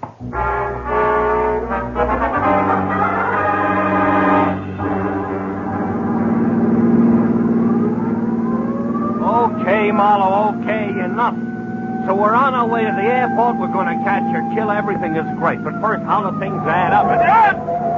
Mooney, take it easy. 5 seconds more or less, never yet turn the trick. Okay, Lieutenant. Were you saying something, Matthews? Yeah, I'm saying I don't know which end is up, Phil. Look, Lester Connie killed his wife, right? Right. Why? Because he wanted her out of the way so that he and a cheap little monster named Carol King can live happily ever after. Well, divorce wouldn't do that for him, huh? Mooney! No, I don't think so. Probably because Julia Connie had a real tight grip on the purse string. Oh. Maybe something more, like it's not very nice pass for a guest. Yeah, but the purse string is the money. That's where Bert Lawson figures in, huh? A bookie with a claim. No, blackmail. Now, I figure Bert Lawson knew about Connie and Carol King. He must have stopped by once to pick up or pay off a bet at the right time. Yeah, and from there, what? And from there, the team of Carol and Lester killed Lester's wife. Yeah, which we've covered. But not in detail. Now, listen. You see, after the murder, Lester planned to kill himself. Yeah. Or at least make it look like that. Yeah. A suicide note from Mulholland Studio burned down the works. Yeah, and the body we found. That's an added attraction. Bert Lawson included in the last minute. What? The wife and then the blackmailer? Ah, you're getting it. Drugged while drinking at Carol's, where he thought that he was going to get paid off in money, head up to Mulholland Drive, ring watch, and flames added. Oh, and then out here at the airport, headed for Manila. Lester Carney. Uh-huh. Hey, Mooney, we're getting close. You better kill the siren. Okay, Marlowe. Now, Phil, how do you know all this? I mean, the switch, what makes it so? That piece of metal I burned my fingers on, Matthews, it was a tap from a shoe. And Bert Lawson wore taps. The rest of it adds from there. Yeah, including Connie at the airport now as Larson. Sure. Who'd be looking for a beat-up second-rate bookie who decided to leave town? Aside from a nephew, that is. Yeah, aside from a nephew, tried every place but the airport. Uncle Bert couldn't stand planes. The brakes, Matthews. Oh, here we are. Yeah, just you and me and Mooney and the killer. Aren't you coming, Phil? No, I think I'll wait here, Matthews. I got some thinking to do. About the scum you sometimes meet in the night? No. About the kind of a kid I almost never meet in the night. See it. Yeah. All right, come on, Mooney. Maybe our boy will make a break for it, I hope.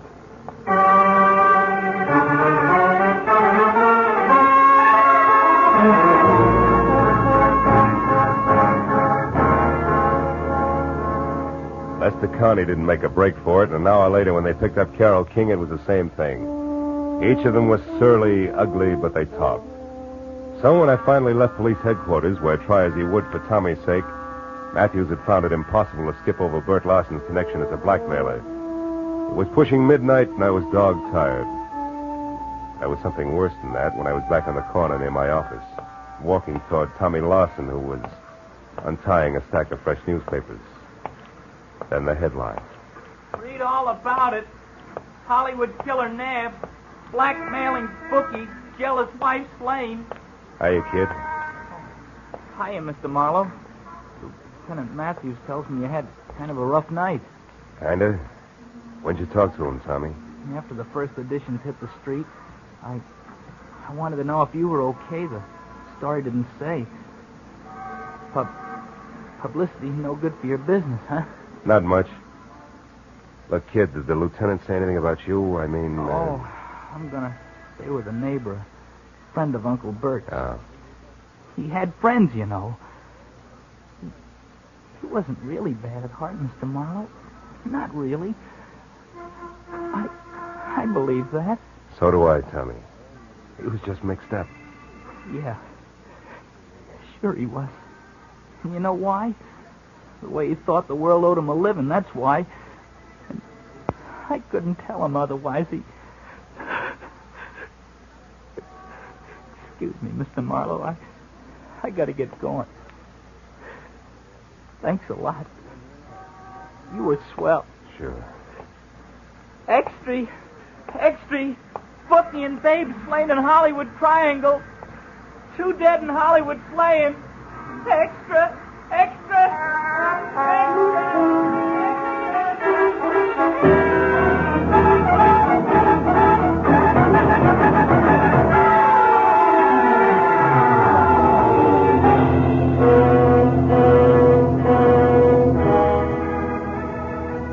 There's nothing more pathetic than a kid. The first time he's really slapped down by life.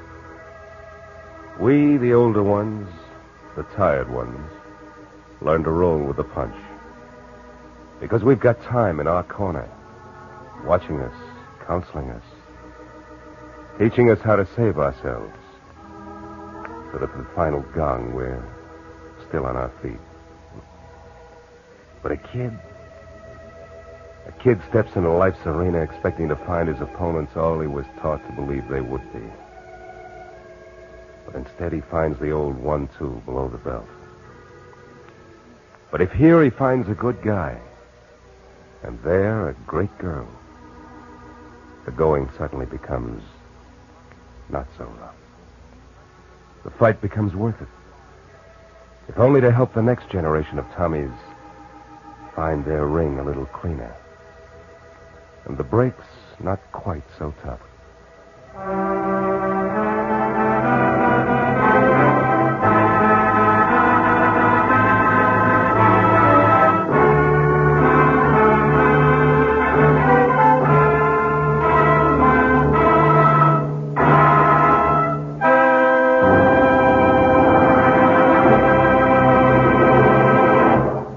The Adventures of Philip Marlowe, bringing you Raymond Chandler's most famous character, star Gerald Moore, and are produced and directed by Norman MacDonald.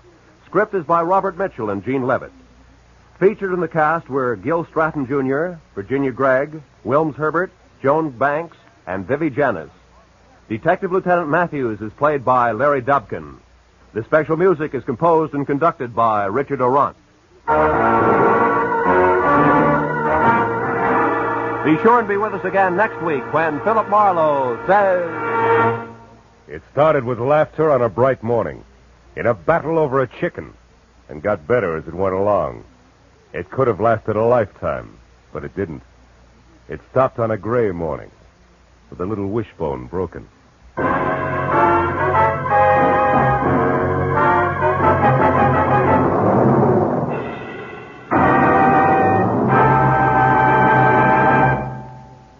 Stay tuned now for Gangbusters, which follows immediately on most of these same CBS stations.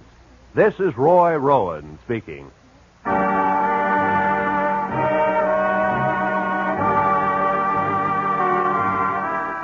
This is CBS, the Columbia Broadcasting System.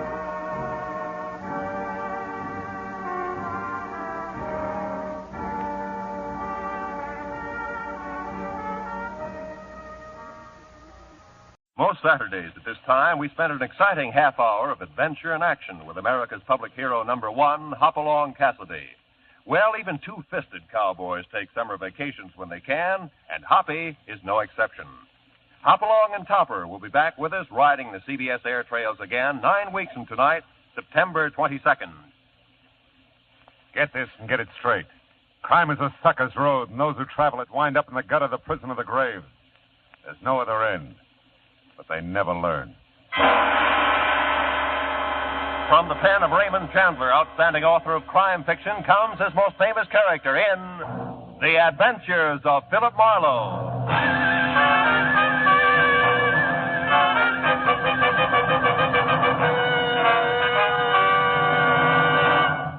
Now, with Gerald Moore, starred as Philip Marlowe, we bring you tonight's exciting story, Life Can Be Murder. The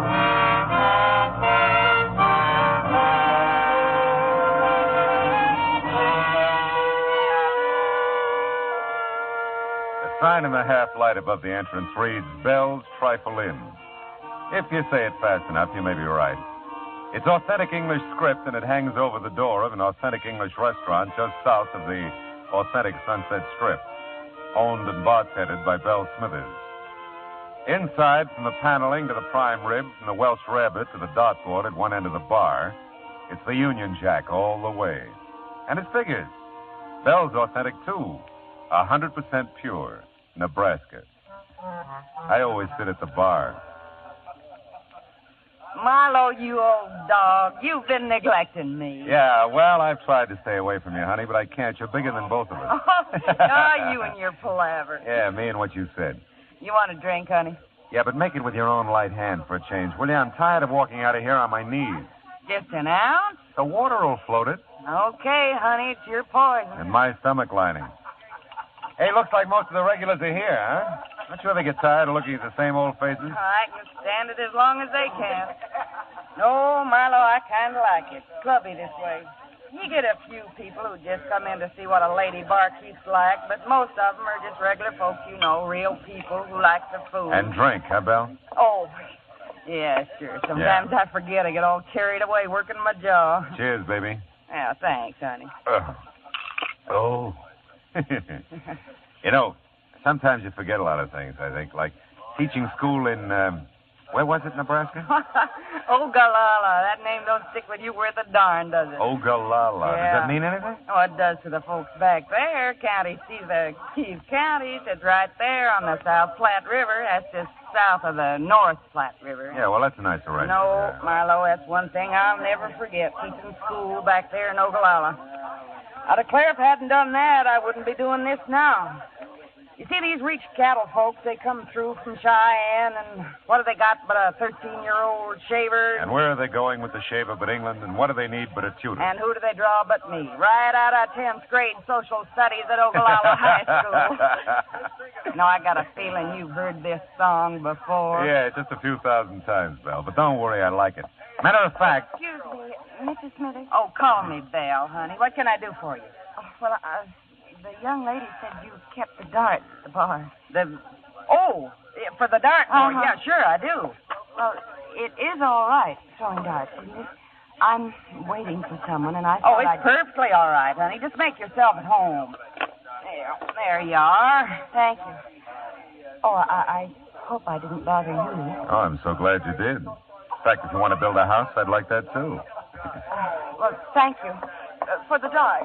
Hey, Bill, that red hair, the green eyes. No, You get that? Marlowe, you and your... Don't say it. Just pour me another palaver in water. If you don't beat all, I declare... Look out, Marlowe! Bullseye! She made it, Marlowe. Why, your head was right in front of the target, and she still made it. Yeah, well, I'm very happy for Oh, I her. hope I didn't frighten you. I had no idea your head was in the way. Neither did my head. As long as it's you. Oh, look, I'm really sorry. Sorry? Why, we haven't had a bullseye all week. That rates a drink and dinner on the house. Belle. For two, of course. Belle girl. Right now. Tonight. Come again. Where's Marlowe here, naturally? That's my girl. The red hair and green eyes smiled. A nice smile. Went along with the gag. We toasted her throwing arm, my head, and Belle's solid sense of judgment in putting the dartboard at head level at one end of the bar. By the time we moved to a table for two, I knew her name was Marnie Carr. And before dinner was over, I had a pretty good idea that everything about her was all right with me. Hey, Marnie. You got that look again. Oh, really? Which one? The dark one. Happens every time you look toward the door. Oh, yes, I expect it does. You see, I'm not exactly a free agent. Oh? Someone brought me here. Said he'd be back. Ah. Think he'll object to our little party, is that it? No, not really.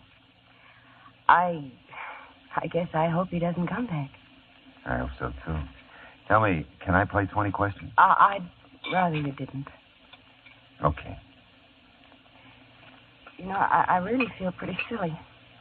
It's so easy being with you. Oh. Like I've known you a long time, and I practically picked you up. You know, I've never done a thing like that in my life. Yeah, well, Belle picked us both up. I wouldn't worry about it. I don't think you even heard me. It's very important to me that you know I've never picked anyone up. Sure. I believe you. You know what I mean, then? Mm-hmm. It's like I'm doing something wrong, and I should feel guilty about it. But I don't. Oh, dear. I'm not making any sense at all, am I? Look, why don't you just forget about it, huh? You said you felt easy with me. That's enough, isn't it? Yes, that's enough. Well, I guess... I really think I should go now. Oh, Belle will never forgive you for not finishing the trifle. House specialty, you know. Well, maybe I'll come back sometime. I'll eat a double order. Ah. Will you, let me take you home? Oh, I don't know. It'll be all right, Marnie. Very all right. Well... Can I take you home? Yes. Yes, you can. Good girl. We'll stop by the bar and slip Belle the grip, and then we'll be on our way, huh? Yes, I do want to thank you. Who could they draw but me, right out of 10th grade social studies at Ogallala High School? Yeah, you told me, Belle. Great story. You ought to change it a little, Belle, just for listener interest. Hiya, Matthews. Oh, hello, Phil. What brings you up? Miss Carr, Lieutenant Matthews. How do you do? Carr. Great dinner, Belle. Dinner bell. Oh, I lost my head. Honestly, Marlowe, I declare you say the darndest thing. Yeah, I'm a regular yell, yeah. It was a very nice dinner, Belle. Thank you. My pleasure, honey. You come again. She will. Night off, Matthews? Yeah, so far. Hey, you two have a drink with Well, me? I think the young lady's anxious to go home. Oh, I'm afraid I'm taking Phil out of his way, Lieutenant, but Bedford Drive isn't too far. Maybe he could Now, go wait a back. minute. I'll make my own arrangements. I know some lovely folks on Bedford. The Dickinson, 600 block. Do you know them? No, I don't. I'm north of there, 2470. Oh. Yeah, well, we'll see you, huh? Night, Belle, Matthews. Good night. It's nice to meet you both. Yeah, good night.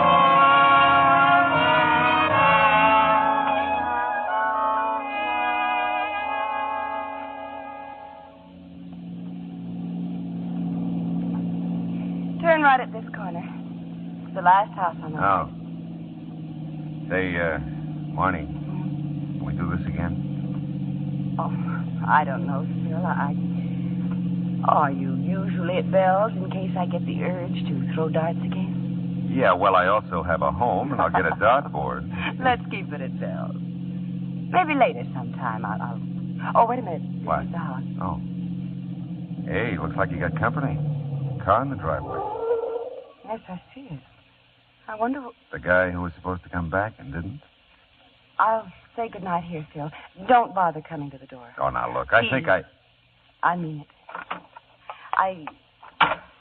Well, maybe I'll see you at Bell's again. Don't call us. We'll call you. Is that it? That's it, Phil. Thanks. I liked it. Great work, Marlowe. So crazy about you, she's running the other way. Paul, what on earth are you doing? Never mind, Paul. Let's go inside. Good night, Phil. Thanks again.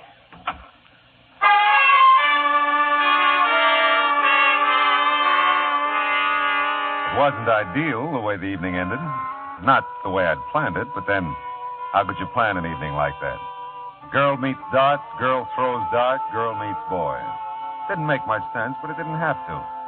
It was a nice evening. Short, but nice. Monty Carr was a nice girl. And I decided to leave it at that. Nice girl. It was straight up 11 o'clock when I got home. I thought about the red hair and the green eyes for several pleasant minutes, and then I went to bed, to sleep. Perchance to dream. Oh, well.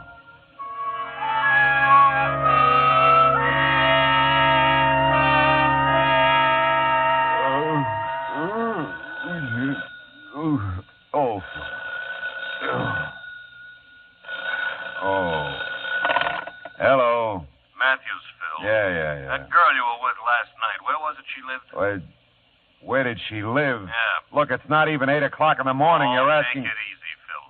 Was it 2470 Bedford Drive? Yes, it was 2470 Bedford Drive, and if you hurry, maybe you can get there in time for breakfast. I'm already Abo- here, Phil. And you better come on out. The dame has been murdered.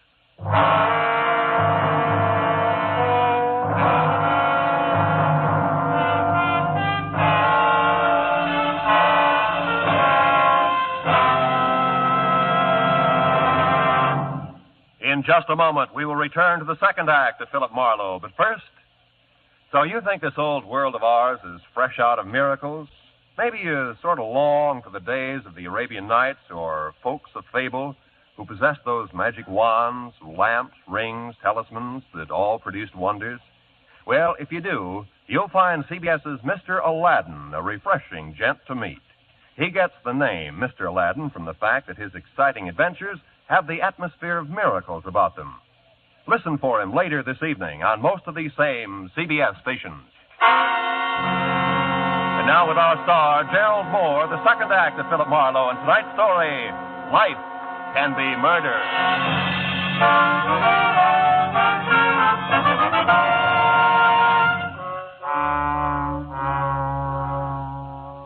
All the way to Beverly Hills, I tried hard to see the face of the guy in the doorway the night before. Paul, Monty had called him. But it was no use. You can't remember a face you never saw. And the car in the driveway when I took her home, a Chevy Coupe, gray, two-door, 49 or 50. There are millions of them. It had been blue and bright with stars the night before. The morning was hazy, overcast. And so was I. Matthews met me at the door. Come on in, Phil. Sure. Tell me, how long you known her? Last night. You sure? I'm sure. Any idea what happened? Oh, yeah. Someone was looting the place.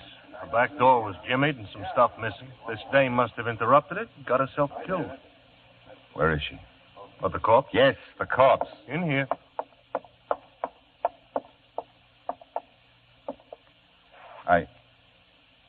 Hey, that's not Marnie.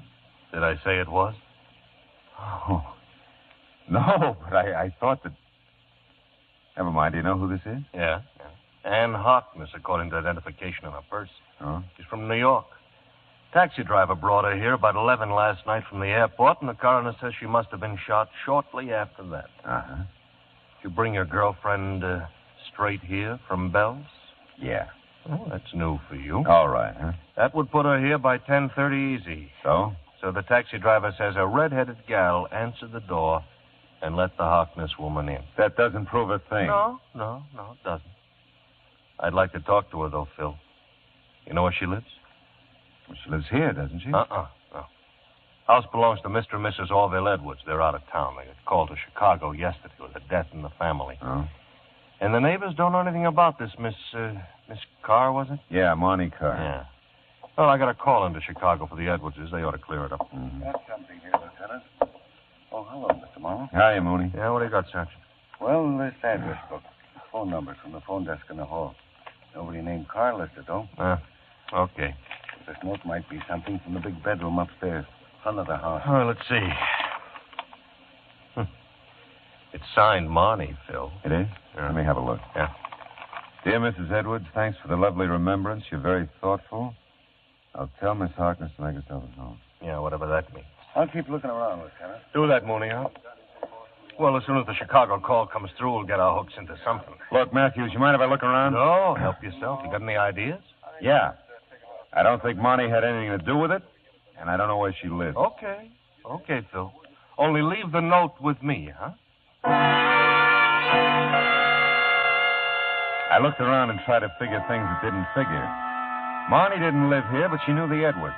That is, she knew Mrs. Edwards, and she addressed her as Mrs. Edwards and signed herself Marnie. Maid, maybe, huh? Paul could have been anybody. And I wanted to find Marnie before I took up the matter of Paul with Matthews. Upstairs, by the phone in the master bedroom, I found something Sergeant Mooney had overlooked. Another address book, smaller, with phone numbers. I flipped through it. There was nothing under C for Carr, but under M for Money, there was a Crestview number, but no address. I decided to take the book with me. Oh, you still here, Phil? Yeah, just leaving. Oh, look, hey. What? About that Carr girl. Yeah?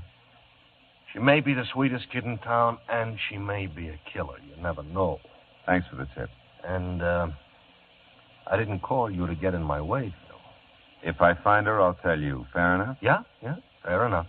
Just don't get lost finding her.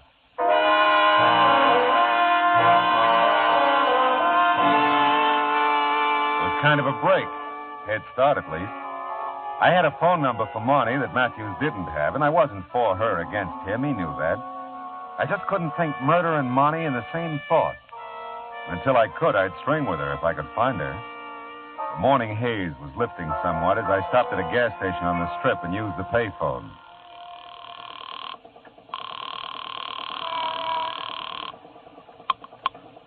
Mr. Felix's, good morning.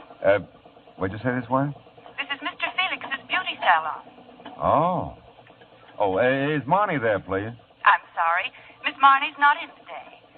Can someone else help you? Oh, no, Look, would you be kind enough to give me a home phone? I'm sorry, sir. We're not allowed to give out phone numbers. Oh, but I'm an old... It doesn't matter who you are. I can't give you her number. Okay, thanks.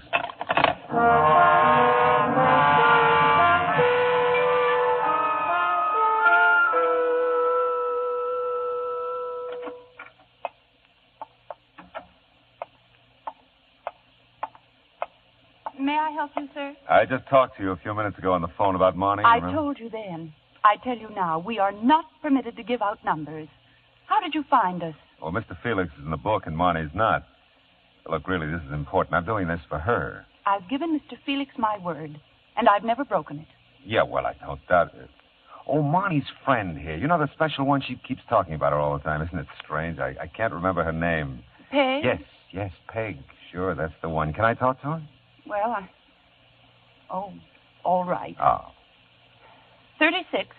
Desk, please. 36, please. Thank you. I hope this never gets back to Mr. Felix. I can't imagine what he'd think. Oh, I can't either, but don't worry. My lips are sealed. You blasphemy, Liz? Oh, yes, 36. Peg, this gentleman. Over here, Peggy. It's about Marnie. Yeah? What about mine? Well, I don't have a home phone or her address. She wouldn't give it to you, huh? Well, no. She wouldn't. You look all right to me. What's wrong with you? Nothing. I'm a nice, clean-cut fella. Yeah. Looks like. Yeah? What do you want with Marnie? Well, I just want to see her. Good enough reason? Best in the world. She don't feel too well today. She called me first thing this morning. Your fault? No, I don't think so, no. Tell me, what did she say when she called? But she didn't feel too well. Ah. Well, now, look, Peg, does Marnie go out to Mrs. Edwards often? Just when she's called to do her hair. Mm-hmm. Good enough reason? Oh, best in the world. Do I get that phone number? Ridgely 0040. 0040. Yeah.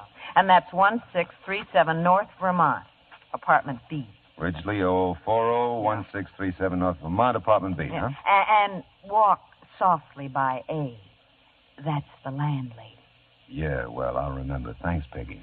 And if you don't find her, come back. I'll give you mine.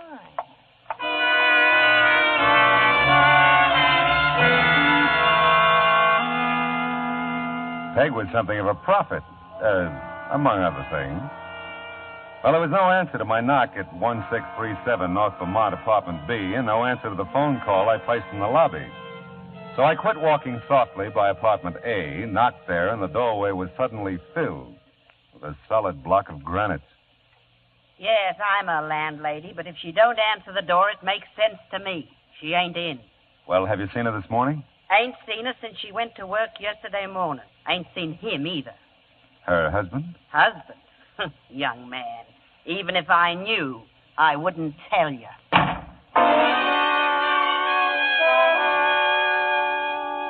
You know, I was getting proud of my head. It could dodge anything from flying darts to door slams near the eyebrow. But that was about all I was proud of at the moment. I wasn't exactly closing in on Monty. The landlady's snort didn't give me much of a line on Paul, if that's who she was exhaling about. And there was the matter of Ann Harkness, who flew into Los Angeles the night before, just in time to be murdered. Well, I drove to a nearby drive-in and mulled it over a sandwich. Coffee was grim, too. I was starting in on the routine that begins with, if I were Monty, where would I go? When I got a flash of an idea. 10 minutes later, I was banging on another door. Bell! Bell, anybody home? Bell! Oh, Marlowe, come in. Oh. I'll arrange for swinging doors first thing tomorrow. I'm sorry, Bell, but I got an idea. I told you lately we're not open for lunch. I said I'm sorry, didn't I? It's Oh, I'm sorry, too, Marlowe. Guess I'm kind of off my feet today. I All right. declare you ought to see what that butcher sent me in the name of prime rib. And Charlotte Bell. called, said she'd floundered like a beached whale all night, bad tooth. She Bell, won't will be you here. run down? And when I got here, this was here for you. Oh, let's see. Someone shoved it under the door, I guess. At least that's where I found it. Mm-hmm. Well, land of Goshen, come in. You get enough people, we'll put on a floor show. You have been a busy boy, Phil. Hiya, Bill. Make yourself at home, Lieutenant. I got work to do. If you know that, you also know I'm getting nowhere. Yeah, maybe. Hey, listen. Huh? You've been tailing me, Matthews? Tailing you? Yeah, that's what I said. No. Just the boy's been going the same place as you have. Ah. A little bit later all the way around, and along about the second stop, the description began to fit you. It did. Well, now, look, tell me, how did your phone call to Chicago come out? Oh, we found out where your Monte car fits in. Oh? Yeah? That Harkness dame was a friend from New York who came to call on the Edwardses. Uh-huh. And they tried to intercept her when they got the call about that family death in Chicago. Mm-hmm. Only they couldn't reach her. Now, your Monty told Mrs. Edwards she'd stick around the house and wait for the Harkness dame. Is that all? Well, they described some of the stuff that might be missing. We checked, and it is. It is, huh? Yeah. Tell me, how do you figure Monty by now? How can I figure her, Phil? She's missing. Yeah. Yeah. She is missing, isn't she, Phil? I said if I found her, I'd tell you. You remember? Oh, yes. I remember, Phil. I just want to make sure you do.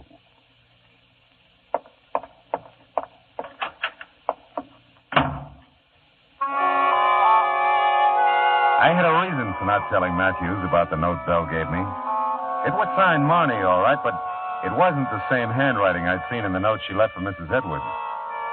It said, Phil, meet me at 8:30 tonight in the park above the bluffs of Santa Monica. That was all. Except 8:30 was like 6 hours away. And it's just dark here at 8:30. And a fella can get killed keeping that kind of an appointment.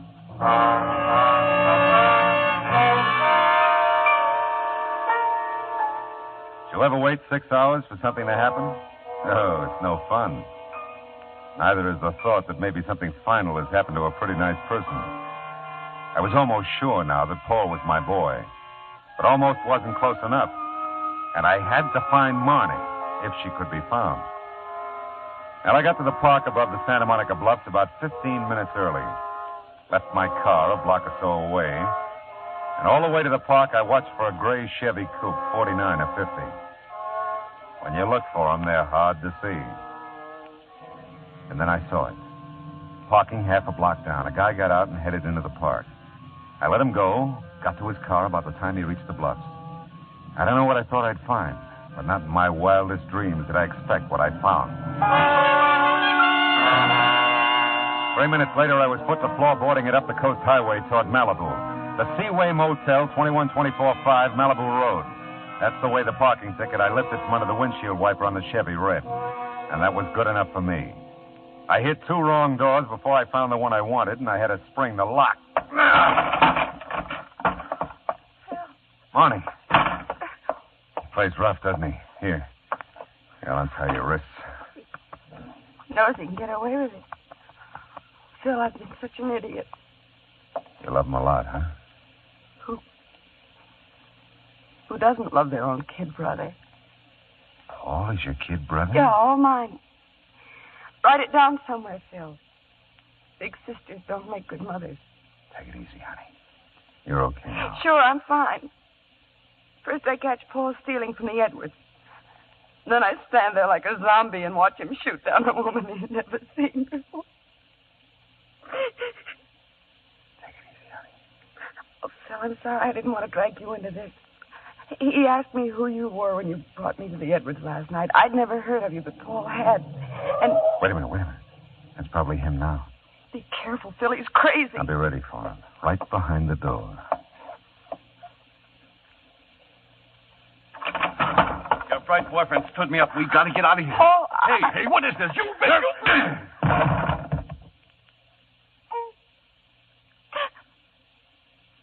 Oh, Phil. He's just a kid. Yeah. Just a kid.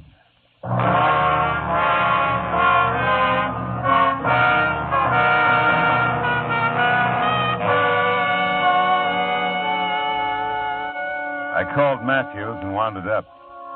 Everything checked, everything balanced.